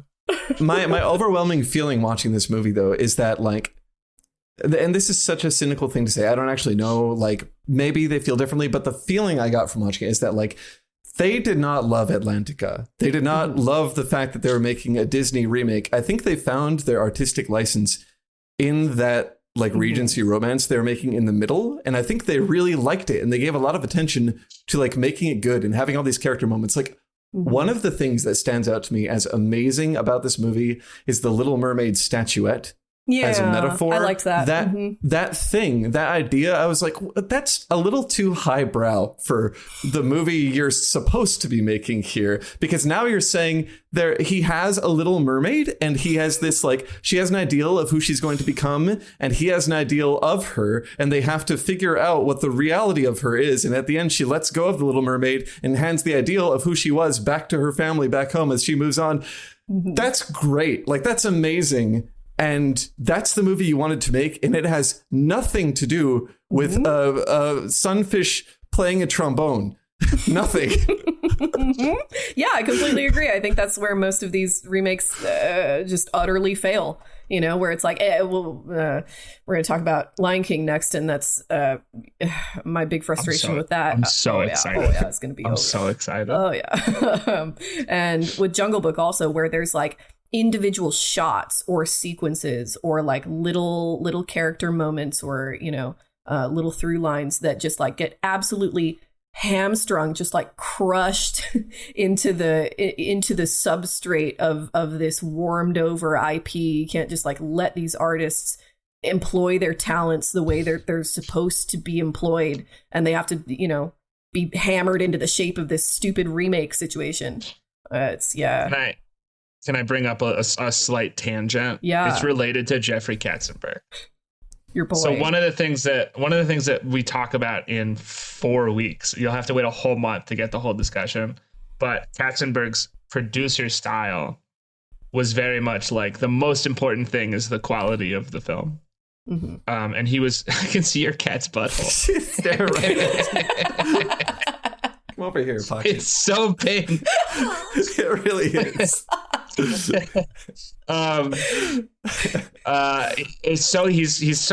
He wants to make a good movie, and how much profit it makes is important, but it's not the most important thing. It's only important to make a profit so they can keep making good movies. And part of that is like knowing when to let your artists do their thing. And I read this interview with one of the like most successful current day like individual producers, a guy, I think his name is Roy Lee. And the whole interview was like, my entire job is putting the right people together and getting obstacles out of their way so they can make things good. Like, he's the guy, this year he had like 11 movies. He did Weapons. He did, hold on. Yeah, he did Weapons. Whatever. He did a lot of movies. His movies were all pretty successful. He did 11 movies and they were all weapons. Yeah. Yeah. I mean, Minecraft movie, which, whatever. But also Companion, which is really good. The Long Walk, really which good. I think you liked a lot. It made me very anxious, which is good. So I guess, I did like it. His movies, even Minecraft movie, like, I hated Minecraft movie, but I didn't feel like studio meddling. In the mind, I just thought it was like, it was a bunch of creative people cashing in on a stupid trend. Yeah. And not Warner Brothers, the corporate conglomerate. There's a place for people can cash in as long as they're doing it, in a way that they think is fun. I just need to watch artists having fun. That's all I require, And the right artist paired to, like, that's a producer, a real great producer knows how to match people up and knows how to clear the obstacles. And Katzenberg was a really great producer. This guy's a really great producer. Right now at Disney, I'm sorry to say to the Disney, the scores of Disney producers listening to this, they have great employees. They don't have great producers. Yeah. It's too many people looking out for Disney's. I think it's also just producers thinking that, producers, executives, sometimes they overlap, like this class of people thinking that they are artists, that like putting people together is the same thing as being an artist. And you like your, opinions about the matter should be as respected as any of the people who are actually responsible for making it happen, I think it's that classic thing of like, everyone's an ideas guy, right? Everyone wants to like be the person to tell everyone their cool idea or what they want to do creatively. But like the really good ideas, I don't remember who it was, but some artist on X or Blue Sky or something recently had this post where they're like, the really good ideas come from being in the trenches and like doing the work and like being around the art. And you can't just like call that stuff up out of the ether. And so I think a lot of producers kind of get it in their head that, their ideas are as good or would be as good, and they have the ability to tell people to use them. So it's kind of like that, complex. Everyone fantasizes about, like, everyone wants to be an ideas guy. No one wants to be an artist, and they're in a position not to have to be an artist and capitalize on their ideas. And look, having dealt with like a handful of producers, I have 2 producers on a script that we're taking out early next year. I'm lucky. The producers I have right now are very good. Like, sometimes producer ideas are great. Sure. Right.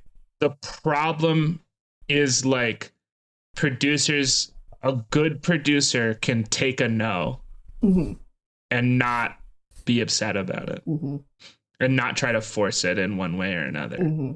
Yeah. And I don't know if whoever's doing a lot of these Disney movies right now, and it's not just the remakes, it's the Marvel movies, it's the Star Wars movies, it's everything that they're putting out. Like, they do not they don't give artists space, and they don't take no's very well. Yeah, we will talk next week, and oh man, so not to do another Beauty and the Beast spoiler, I guess, but the teaser, it's a teaser. Yeah, sure, it's a teaser. There we go. Yeah. Can you really spoil an hour and 50-minute conversation?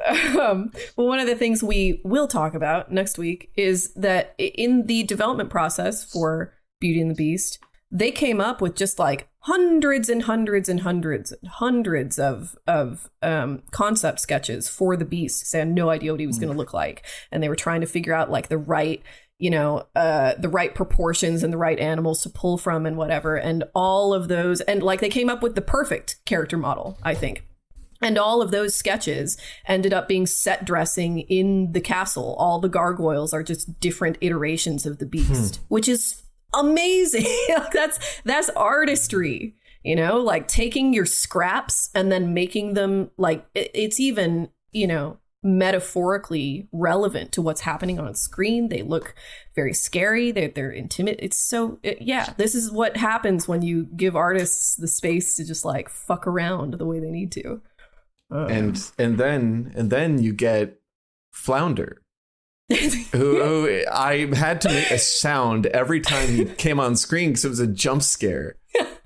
Live action Flounder? Live action Flounder. Horrifying. I was my God. so upset, and I was talking to my girlfriend about this, and she was kind of, she tries to play devil's advocate, and she's like, well, they're painted into a corner, like it's supposed to be realistic or whatever. Like, what are they supposed to do? It's supposed to be a fish. You make it too cartoony, and then you have the other problem. Like, no, there's no excuse for this fish to look the way that he looks. Like, you could at least not give him the fish like fixed eyes, like. But it's like, what are they supposed to do? Like if it's supposed to be realism or whatever, then they. But then Under the Sea. So like she was saying, like, oh yeah, they can't have a sunfish playing a trombone because that's not realistic. But they know this is a problem because during Under the Sea, the muscles open up and little dancing bodies come out of them and dance around wearing the muscle shell as a hat. I have huge problems with Under the Sea anyway. I mean, there's a couple nice things I will say about it. Like I was watching a making of documentary that for some reason they actually like archived some of the process of making this movie in a way that they have refused to for other ones. But they that was a problem that they knew they were going to encounter, that like we can't have all the fish playing instruments because this is supposed to be real or whatever. So what they did instead was they hired all these like Caribbean dancers and like carnival choreographers to do all the stuff for the fish. From Alvin Ailey Dance Company. Yeah. And that's cool. And I will say that like it all is very beautiful in a way that like Be Our Guest in the new Beauty and the Beast is just not, because it's so busy and there's nothing for the eye to like land on and rest, and there's like some actual negative space in this version of Under the Sea. But also they didn't change the song at all, so none of the lyrics make any goddamn sense because they're all talking about fish that are playing instruments. None of them and they're not. It drove me crazy. It's like, just change the lyrics if you have to do that. I'm so upset. It's awful. I felt insane. You don't have a hot crustacean band. It's not there. I'm looking at all these fish and none of them are playing instruments. And like it's you know what, they do the same thing, and it drives me crazy that this is in a good harmony of auditory information and visual information is just like such sour notes every time somebody on screen makes an auditory cue that does not match with what you're looking at. So when Ursula is singing Poor Unfortunate Souls, and she says pathetic, like she's saying that off, like out of the corner of her mouth to Flotsam and Jetsam. And in this, she says it straight to Ariel's face. And this, like, that can't happen because then it's clear that like, she's not trying to make Ariel think that she's a good person or whatever. It's important that happen. And it drives me absolutely insane.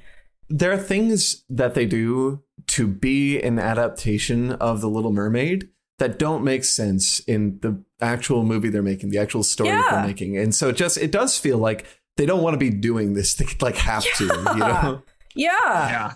Man. Yeah. I think that really sucks for a movie as expensive as this. And that like looks as nice as it does. I think that like it's sort of a thing with 2020's movies to say that they're like really dull and washed out and whatever. And I think this like technically qualifies, but I also think that there's a lot of really nice color palettes happening. And I really like that the lighting is very cold. For some reason, I think that works. It just looks very nice. Although it like I wrote down in my notes that this feels like an A+ student film. It's like a student film made by a some like very moneyed grad student who is determined to get a 100% on this assignment. and this is what we get. It looks impeccable, and I think that's about it. One weird thing that stood out to me is like I keep saying, like, I don't think they liked Atlantica, or I almost think they hated Atlantica. Not because I think they're like cynical and they like, oh, this is like babyish or something. I just think like they swapped out Fathoms Below at the start with this. I don't even know what the name of it is, but a much like darker song about the conflict they have with the mermaids and dragging sailors down to their death and stuff. And then like you look at the actual environments they're inhabiting and they are like dark and dreary. And like King Triton, his throne room is a cave, and he's so spooky. His throne is a piece of coral. It's just like a coral stalagmite he sits in. And meanwhile, like there's this huge clash where all the mermaids are in beauty pageant costume. Like it's so confusing. Like the world does not match the things that we're supposed to believe inhabit. And that never comes back. It's not like there's this sustained conflict between the merfolk and the human world. Like they come back at the end and, you know, all the mermaids and the humans are like at the beach, like sit by to waving. Yes, thank you. I think that's supposed to be the ceremony song, whatever, where they come up out of the water. Sure. But they frame it as if it's this like satisfying conclusion that these two have finally, you know, unified these warring families, and that's just not the case. It doesn't really seem like anybody on land cares about merfolk if they believe in them. Imagine if in Romeo and Juliet forgot that she's into Romeo partway through the play. I don't think it would be very good. Oh, that happens. So. That happens in this one, by the way. Mariana forgot a synopsis again. Oh, shit. Sorry. Yeah. Whatever, man. It's the same movie. But the only operative difference is that instead Ursula makes Ariel forget that about this whole 3-day thing and that she needs Eric to kiss her in order to remain human. Which doesn't literally adds zero It's so things. Fucking stupid. The only... It's so... The only suggestion of why they did that. So this is a pretty okay time, I think, to talk about the controversy around this movie, which we don't. Which I'm willing to spend about 2 sentences on. Everybody knows that like this movie is notable in that it like revealed a whole lot of racists in the woodworks of society. Big surprise. But like there was also, She's good. She was pretty good. Her voice is She was one of the highlights. Yeah. The end. Yeah. But like, as with all of these Disney remakes that involve some kind of romance, there's always some kind of, in my opinion, very performative concern about how this story isn't feminist enough and how are they going to make it properly feminist. And falling in love with men is not Sorry, Mariana. Dude. You're a bad progressive. It makes me fucking insane. Love is important. Love is important in the human condition. It's not bad to fall in love. Oh my God. Here's a quote. Hang on. Well, first, here's a good quote by Angelica Jade Bastien at Vulture, who's one of my favorite critics right now.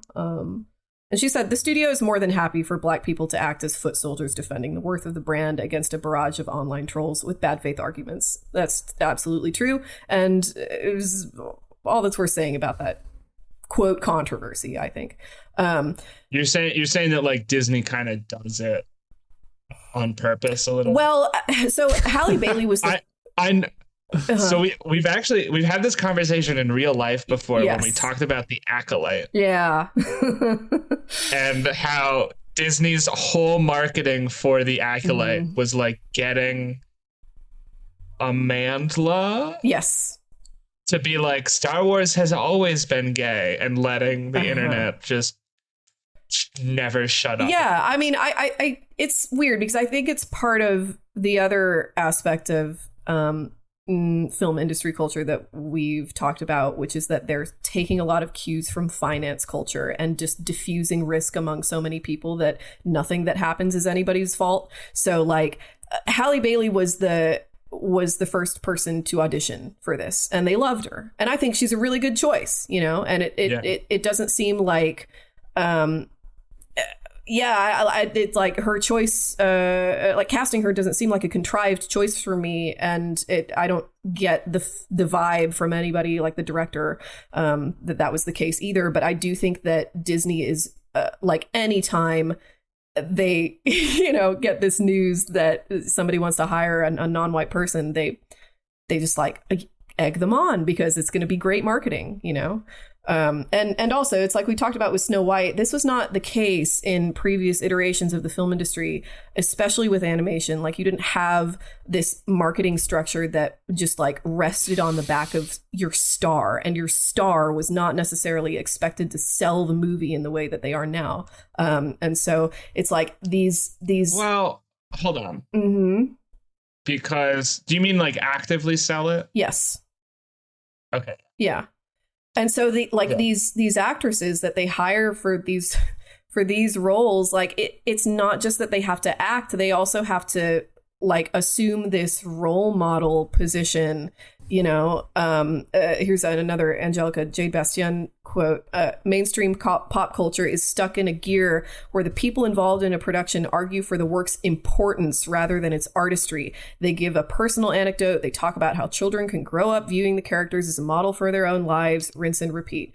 And so yeah, there was a little bit of a kind of a how are they going to do a proper third wave feminism in this movie? And one of the things that that Halle Bailey said in an interview was, she said, "I'm really excited for my version of the film because we've definitely changed that perspective of her just wanting to leave the ocean for a boy. It's way bigger than that. It's about herself, her purpose, her freedom, her life, and what she wants. As women, we are amazing. We are independent. We are modern. We are everything and above. And I'm glad that Disney is updating some of those things. First of all, that's not what happens in the original movie.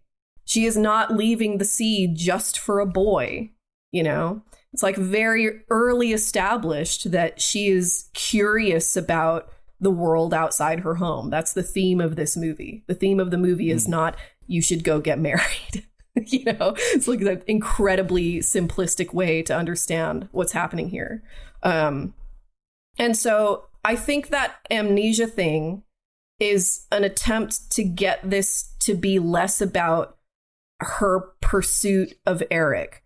But that doesn't work because the point of this, like, she is explicitly in pursuit of Eric. That's what she wants, so the effect is that they just kind of rob her of all agency, and it's no longer her movie, and she no longer really has a motivation at all. It becomes a story about Sebastian and Scuttle. I think one of the better additions to the movie was, I don't know what any of these new songs are called, but what the song when she first arrives on land, where she's like amazed by everything she's seeing. There's a small sequence where she's with Eric and she like goes on the wagon ride through town or whatever with him, and she has these emotions, but it's very quickly kind of overwhelmed by their developing love. And so it's a very small part of the movie where we get to see Ariel appreciate that she's gotten what she wants. She gets to be where she wants to be, essentially, although she's given up her voice, whatever. And so I do see when people look at the animated film, how they register it as a very basic like love story, and that her only intent is to be with Eric. Because by the end of the movie, that's what we're told matters. And we don't really get a sense that she's fulfilled by finally being on land. It's that the true love is what she came for, and very similar. Because this one ends with them going to a boat. Mm-hmm. That's not land. Yeah, yeah. I mean, that is interesting. I mean, I guess they're going off to like have adventures on the high seas. Trade. But it's confusing. But I mean, my issue with it is just like the framing of these Disney heroines' initial motivations for doing anything. Almost never are they like approaching their own story as a matter of well, I should get married, I think. I think that what would be best for me is not if I, and like, yeah, I understand that is what a lot of these movies turn into by the end, but it's like bizarre to me how much of the blame for that goes onto the Disney princesses themselves, instead of the people who write these movies. It's kind of like the message in a lot of these movies. Almost, you could read it, and I'm not saying this is like an intended message, but a read could be like, they're their own people, but what they really needed was to settle down, and then their conflict is over. And I can understand creatively not wanting to do that again. I don't know that this movie successfully did that. I mean, the Regency romance thing, it even gave more to the import of the romance. So yeah. I do think that with the apparently heightened focus on the romance, those were kind of the two highlights for me, and the reason I don't like hate this movie was like the scene when they're in the market and they have that little dance sequence. I thought was really cute. Yeah. And then the way that they did the Prince Eric guessing her name, I thought that was the adorable. lip flicking thing. Yeah. It happened and I went, oh. But yeah, I mean, to Mariana's point, it does contribute to this idea that it is like, this is much more of a romance than the animated one was. Oh, yeah. Very much more, which totally contests any idea that it would be somehow like liberated from the idea that like it's about a woman chasing a man. Like you made a Regency romance, you know what those are, you know what that is, right? Yeah. Like, Outlander, yeah, for an example. Poldark. Thank you. I've never Poldark. No one's seen Poldark. It's one of those things where like my parents watched a lot when I was a kid living at home, so I absorbed so much of it for no reason. Do you guys want to see a drawing I did of what Flounder could have looked like? Please, yes. So Are you good at drawing? Depending on how much I apply myself, I'm more of a mixed media person. But I was having this argument with Brooke where she was saying like, paint it into a corner, right? Like if they want to be realistic, there's only so cartoony they can go before it flips to the other way. And my thought was like, I would rather have it be uncannily cartoony than uncomfortably real if we're supposed to be in Atlantica and we like this stuff. So I was like, just give him more expressive eyes. He could still look like a real fish. I don't know if you guys can see this very well. But otherwise, that's the same silhouette as the fish. Just allow him to direct his eyes, and instead of exactly a beak, just shape the beak. Yeah. It's like I think part of it is that they felt like they had to model Flounder off a real fish, like they had to pick a fish, and they picked damselfish, which. First of all, damselfish are huge assholes, which I think is like, if you're going to be realistic about it, I don't know, it's a strange choice. But also, there's no damselfish that looks like Flounder looks. There's no damselfish with that color scheme. So why even bother? Like just take the tail of a damselfish or the body, and then the head of some other fish with a really cute face like that, which is basically what that looks like. I sent it to Mariana, so you guys, if you want to put it in show notes or something, if the audience really needs to see potentially cuter Flounder. But it's like, if you can make a mollusk pop out of its shell and dance like a little person, you can make Flounder not look like ass. I believe it. The dedication to realism really made this movie struggle. You can do all that, and you can certainly make all these fish play that. Just make a fucking bass play the saxophone. Just do it. Yeah, you can make it a choral saxophone, or make it from her rubbish pile, and it's like old and like nasty and like that. There's another problem on top of the visual stuff, which is like because none of the fish sang, then Ariel does the like other parts in Under the Sea. Mm-hmm. But the whole point of the song is that she doesn't get convinced. Right. So she's like happily singing along to this song. and then she disappears at the end, and it's like, that doesn't make any sense. What does it? Where, you know, in the original, it's like Sebastian puts on a whole production to convince her how great it is, and it doesn't work. And that, like, Sebastian doing all that, he does that, I think, 3 times in this movie. And that makes sense because he is the royal composer. So how's he going to be a royal composer? Yeah. If they removed that from instruments. this movie. So when Sebastian comes out in this movie, he's just kind of like ambiguously Triton's like right-hand man or something. It's not really established. I like to think of him as his master of spies. Sure, he could have said that and they could have done it and whatever. I'm not married to him having to be a composer, although if he's going to run under the sea, that makes a lot more sense and feels a lot more fulfilling, especially in the animated movie when he does kiss the girl and he takes the reins. He's like, watch how it's done. I'm like, you fucking animated crab, you blob of gum in a mecha shell, like, do it. That's amazing. I loved that moment. He felt like a character they loved, not a thing they were forced to fit into the movie. And so in this movie, it just feels like such a minor note, but it's like one of these things where, like, when I realized as an adult watching the animated film that they made Sebastian the royal composer and he comes in on like the shell chariot with the seahorses, I didn't get that as a kid.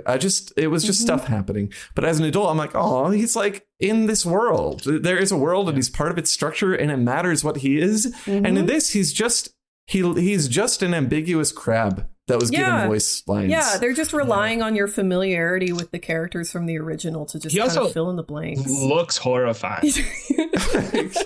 I think he looks so better scary. than Flounder, but better than Flounder. There's something that the mind does that, like, and it's just I think it is just uncanny valley, but it's like when something looks that real-ish and they act that way and they're talking, like, it took like 20 minutes for like the hairs on the back of my neck to go down because I was like, it's so wrong. Well, it's like that these creatures are communicating. Sebastian in the original like barely looks like a crab at all, you know.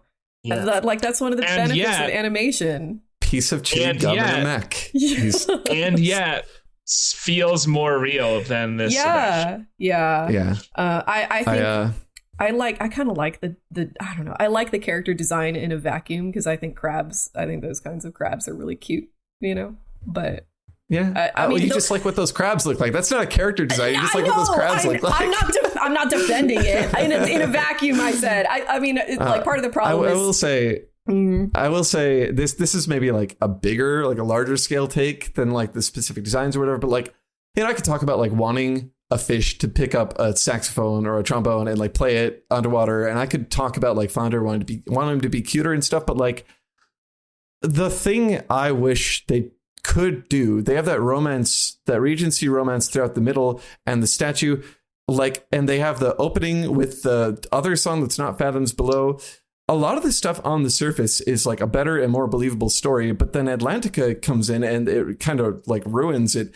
I almost want the like super realistic version of this story that is much more like gritty and like is more about like the characters and their drama and their romance and doesn't care about Atlantica. It doesn't have to care about Atlantica because I don't think that's what they wanted to do as artists during this. Disney keep doing this thing where they like I think every single live action movie is more serious than the animated one, but they don't commit to it enough. So it ends up in this weird middle ground between, you know, this much more interesting version and the original version, and it's like they start aiming that way, and then they're like, "Wait a second, this has to be okay for kids," and they pull way back. Yeah, you know, and it's Have you guys seen Rudyard Kipling's The Jungle Book? What year was this? This was 1994. Yes, we did. Yes, we did for our Jungle Book episode. I have not seen this movie in years, but I'm thinking about it. I'm like, wait, isn't this how you do this? Isn't this what these movies could be? Indeed. Yeah. They made that movie for the 100-year anniversary of the Jungle Book, the original Rudyard Kipling Jungle Book, and it's completely different. it's an insane movie. I don't like it very much, but it's at least like trying something new. You know, they're taking the sort of bones of that story and kind of making something out of it.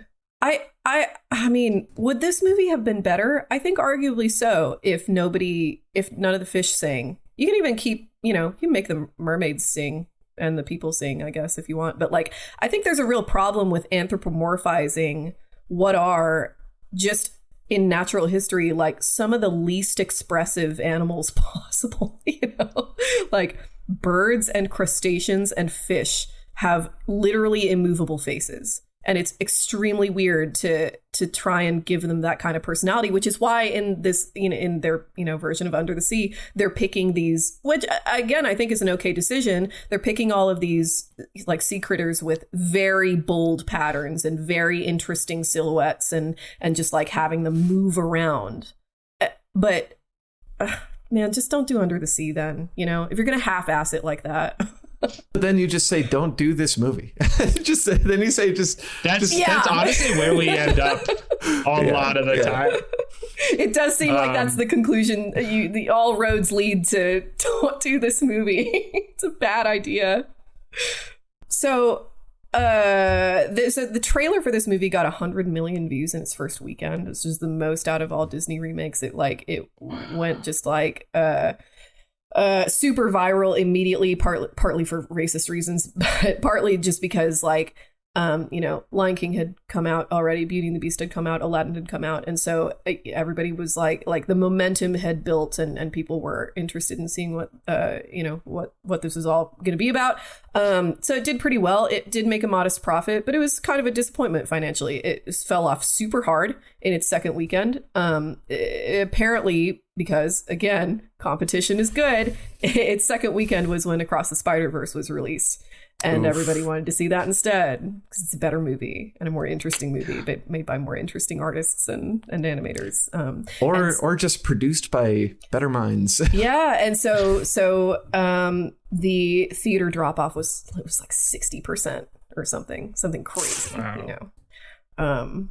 John Musker, who directed the original Little Mermaid, did not like this version. He said they didn't play up the father-daughter story, and that was the heart of the movie in a way.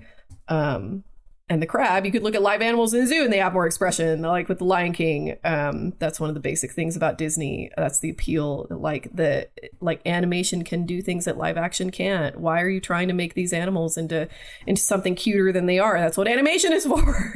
You don't go to a Disney movie to see a National Geographic, cinematography. I can't find it, but there's this Alan Moore quote where he's talking about mediums, and he's like, there's this regard that a thing can be, that mediums are kind of like in a hierarchy, that a movie is a more legitimate or a more real medium than like a comic book. A comic book is more legitimate or more real than like a written text or something. Right. But every medium is what it is. It's not like a book is just waiting to become visuals or something. The experience of reading that text is fundamentally different than what it would be like to see a film. And I think that's something that is like fundamentally disrespected in these adaptations, that they're not like, oh, what did this animation do that a film couldn't? They're just like, oh, well, we can do anything with film. We have the power, we have the capability, so let's do it. And it's like, no, that's not the experience of this thing. If something is too weird on film, it has to be an intentional choice, and it has to work with the rest of the idea. It can't just be like, we're making everything real now, so it's real. Oh well. Sorry that this musical sequence looks insane. Sorry that this is what happens when you make it real, and so we all want that, right? Movies are over now. Yeah. Sorry, my cat's going crazy. It's too good. Do you want to talk about Melissa McCarthy? Can we talk about Scuttlebutt before we talk about Melissa McCarthy? Sure. Yeah, Gus, we can talk about Scuttlebutt. So here's where I landed on Scuttlebutt. I don't dislike this song, but I think it's a really bad fit for this movie. It sounds insane in context, you know. I don't think I think if this was performed by a musical actor, I think they would have imbued some of the some more captivating emotion than what we got, which was just kind of a straight line of yeah, I don't love it. I mean, I remember seeing clips from it going around because it was very memeable. People were clowning on it for months, and I remember looking at it and thinking, out of context, this is not so bad. I could imagine a movie where this would fit, you know. But man, in context, wow, it actually is kind of that bad, huh? It's just quite jarring. It's such emotional whiplash because I keep saying, but like I was in the middle of this Regency romance and I love the drama. I was actually getting into it and I was like, okay, this is all right. You know, for all the other stuff, I was annoyed by Atlantica, whatever, but now I'm in this different movie and this is good. And it was like almost annoying. It was annoying that they had the audacity to get me into this other movie and they'd be like, wait, no, it's still The Little Mermaid and a kids movie. And here's your levity and here's your comedy and here's your Atlantica character. Yeah. Don't forget. Lin-Manuel Miranda is still here. Don't worry. We haven't forgotten. And like, I don't know. I mean, I know it's not exactly the same place in the film, but pacing wise, it feels very similar to the placement of the you said the name of it earlier, Le Poisson or something. Is that what it's called? Le Poisson. So yeah. I think that it's they this is what I was talking about earlier when I was like, they saw the formula for what that did in that film and they're like, let's do another one of those because that did something good here, but let's change it completely. And in this movie, no matter what form it takes, I feel like Le Poisson makes no sense at all, whether it's Scuttle or the chef. In that movie, it did because it was an animated movie. Well, because we don't care. We don't want. So one of the big things here too is like the only fish that ever talks is flounder, and so like we don't care about other fish because they're just fish. Right. Flounder is a special fish. Huh? And so like when Ursula eats in this one. But so like when you're introduced to like Ursula, for instance, in the first movie, in the original movie, the animated movie, she's eating these like pathetic, sad little shrimp with these huge scared eyes. And it's like, oh my God, this woman is so horrible. And then in this movie, she's just eating shrimp. And it's like, I did that yesterday. Yeah.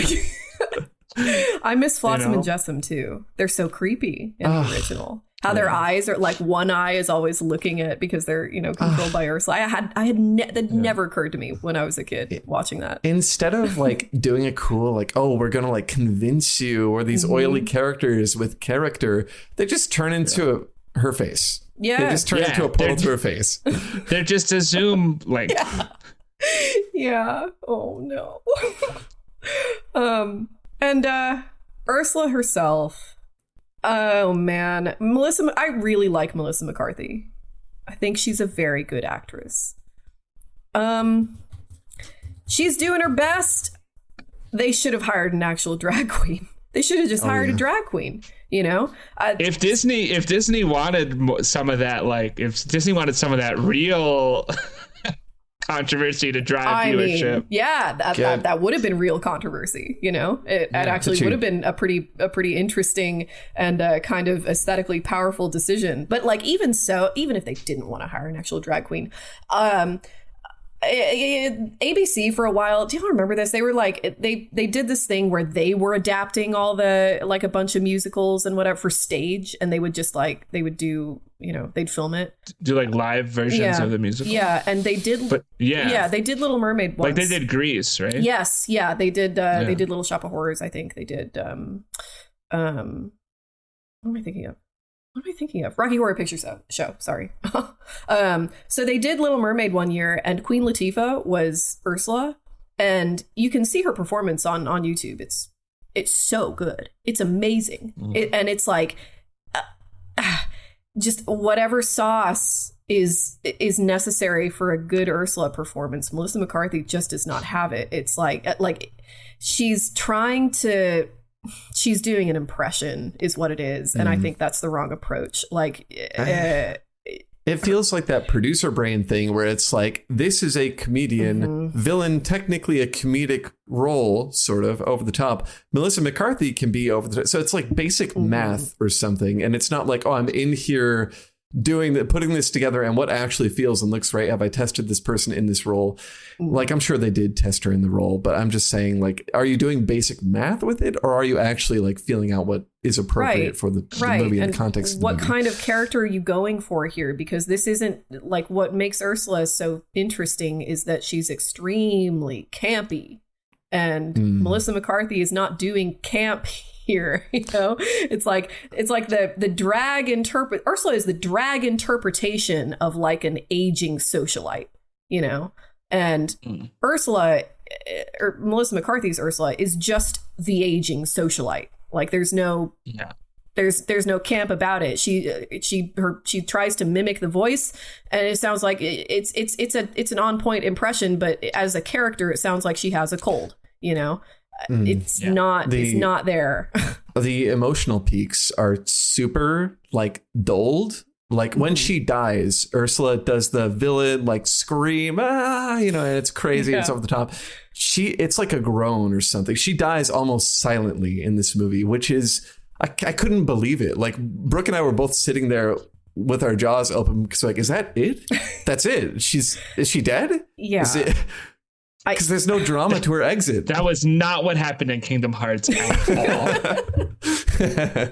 I just cannot imagine the benefit artistically of taking a kids movie and making it for adults in such a way that there's nothing adult in it. and yet all the, like you said, all the emotional peaks are just brought down to like an acceptable decibel. Why? What is that doing for anybody? I don't understand it. It feels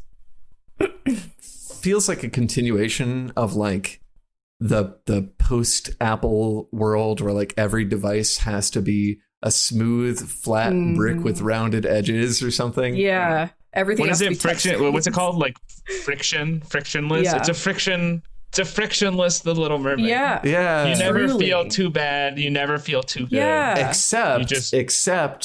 Except there's a black Ariel. That's friction. And isn't that brave? You're welcome, Amanda. I'll talk about this more next week, but I after watching the live action Little Mermaid, I needed to get it out of my head. So I listened to the Broadway production, the Little Mermaid musical. It's really, really good.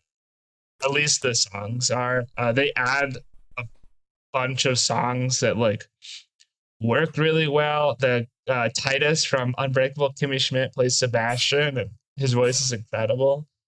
I felt like the live action movie was trying, you know, in another way, it was like it was trying too much to be its own thing and not enough to be its own thing. And I think if it had pulled more from the stage musical, and also like when we talked about this, you'll hear this in 4 weeks as well. When we talk about Aladdin, the new songs in a lot of these live action movies do not mesh at all with the old songs.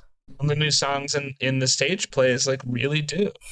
This is musical theater, and they're not trying to. Yeah, and so it's like all these film producers, for whatever reason, like are excluding the stage musical from inspiration. I really think to their detriment. Yeah, agree completely. Anything else? Well, I guess I could touch a little bit upon the critical response, which is only interesting in that it's completely a switch from the critical response to the Jungle Book. which I think is sort of the closest corollary to what this movie is doing with its like hyper realism and whatever. And as we discussed with Jungle Book, the critics just lost their minds over Jungle Book for some reason. They fucking loved it, and they do not fucking love this this movie. They think it's just okay.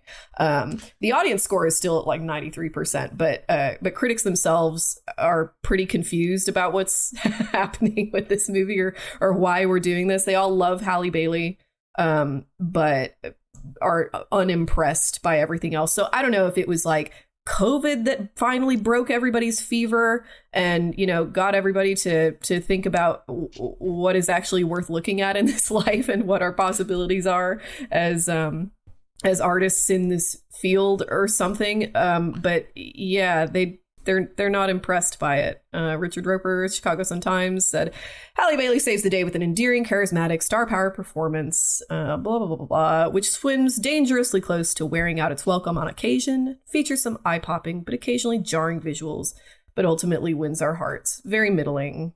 Very, yeah.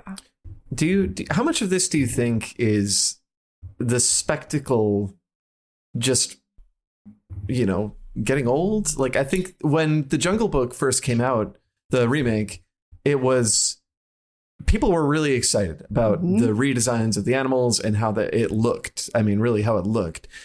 This movie, now Disney's not doing this for the first time anymore. You know, so I wonder how much that impacts the perception of the freshness and excitement of a project like this. I think that's a really, really good point. Like we've seen with movies like Avatar, like sometimes the spectacle is the whole deal.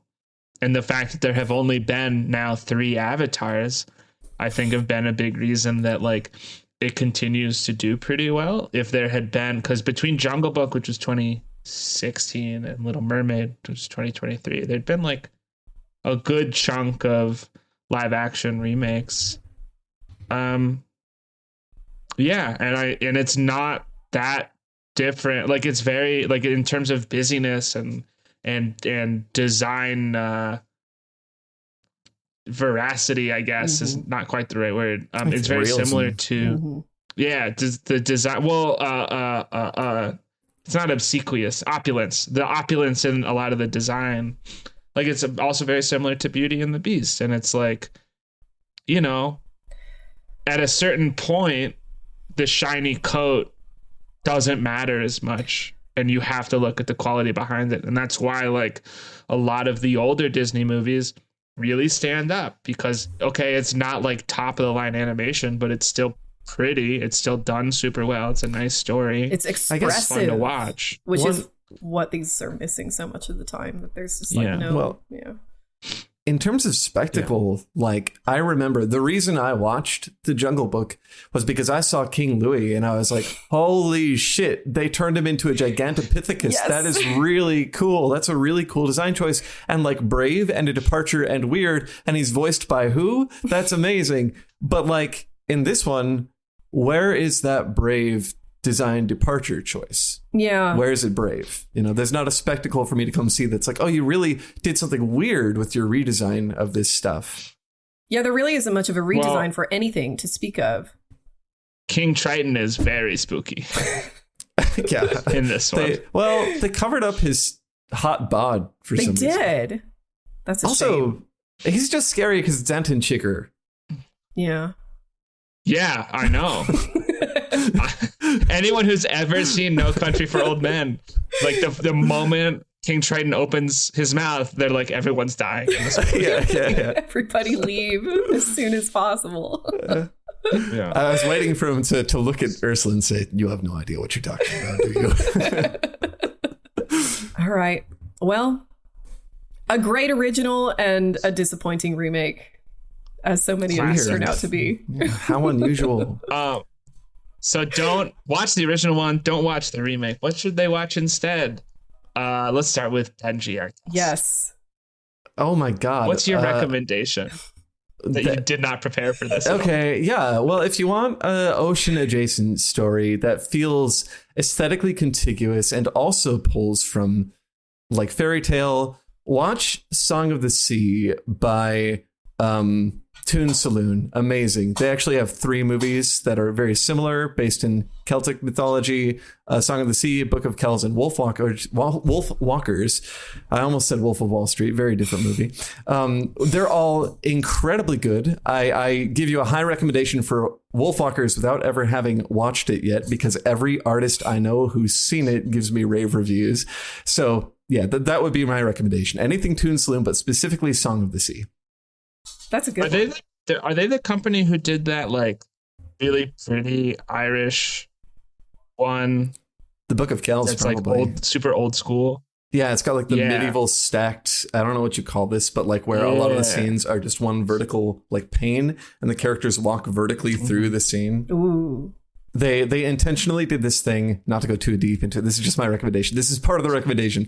They intentionally did this thing where the lines of like the Catholic human settlement are very rigid, and they have that medieval style. But when they go out into the woods, where, you know, it's fairy world kind of, everything turns 3-dimensional and very like there's a lot of curves, and like there's a lot of depth to the environments and ththings. So they really stylistically feel like 2 different worlds fully. And I think it's a good foil to this because it is a movie or it is a studio with such a good grasp of the aesthetic quality of what they're creating. And there's so much intentionality in the design. If you're going to watch this, if you're going to watch any of the Disney remakes, Toon Saloon movies will be a palate cleanser. Nice. That's a good one. What's your recommendation, man?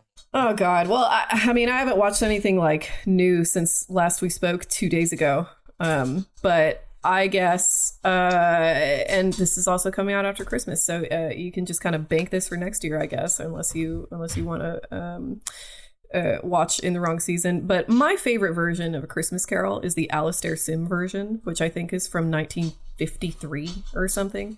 It's the best Scrooge, in my opinion. Alastair Sim is like a really funny guy, and it has a really interesting acting style. The entire thing is just sort of like a really good kind of film time capsule where you can see like the different standards in performance and camera work.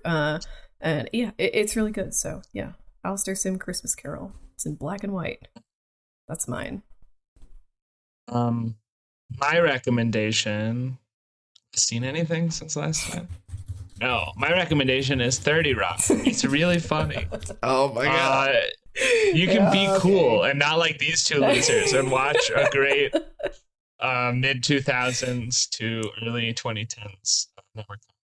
Also, and I just remembered this. This is coming out on your birthday. Happy birthday! My birthday? Happy birthday! Marion. Yeah. Oh my god! Thank January you. 14th, right? Yeah. Happy That's birthday my for birthday. when you listen back to this, inevitably. Thanks. Cool. That's it. I'll do the outro now. Thanks so much for listening to Once More with Feeling. Thank you so much to Benji from TaleFoundry Benji, for thank you joining so us. much. Do you want to do like a little spiel to be like, go watch my Yeah, where shit? can people find you? Sure. Yeah, I pretend to be a robot on a YouTube channel called TaleFoundry, where we analyze books and literature and all kinds of media, and it's all about fiction. And the whole point of the channel is that it's about a robot who's fallen in love with human creativity, is trying desperately to get humans to feel the same, and it's a hard task. You can find us at, if you just search up TaleFoundry on YouTube, that's Tale like story, Tale, you'll find us. And yeah, like we just have a lot of love and effort put into our videos, a team of really good artists, and would love to hear anything you have to say about our stuff. So go watch a thing, leave a comment. It's really great. Can I tell you something? I would love it if you did. If you search up TaleFoundry, the other kind of tale, it also takes you to your channel. So it's either kind of tale. That, you know, I think there's like implications to that we don't have to get into right now, but that's interesting to know. What are we talking about now? Join us in 2 weeks when we talk about Beauty and the Beast. That episode is already recorded, so I can tell you with confidence that it fucking slaps. It's a great episode. About a perfect movie. Perfect movie. Yeah. Oh my god, Beauty and the Beast is so good. It's definitely one of the top 10 Disney. It's one of the top 10 Renaissance movies, period, I think. If you want to support us, you can find us on Patreon, under the name. The link's up in the show notes. If you want to follow us on social media, we're on the various social medias at With Feeling Pod. If you know things about music and want to tell us why these live action musicals are like not working, send us an email at withfeelingpod@gmail.com. I think that's it. Else? Rate and review if so you can find it in your heart. Helps us out. We gotta put that earlier, dude. All right. Bye. Bye. Outro music. Too often stripped of love, just stare like and buzz once more with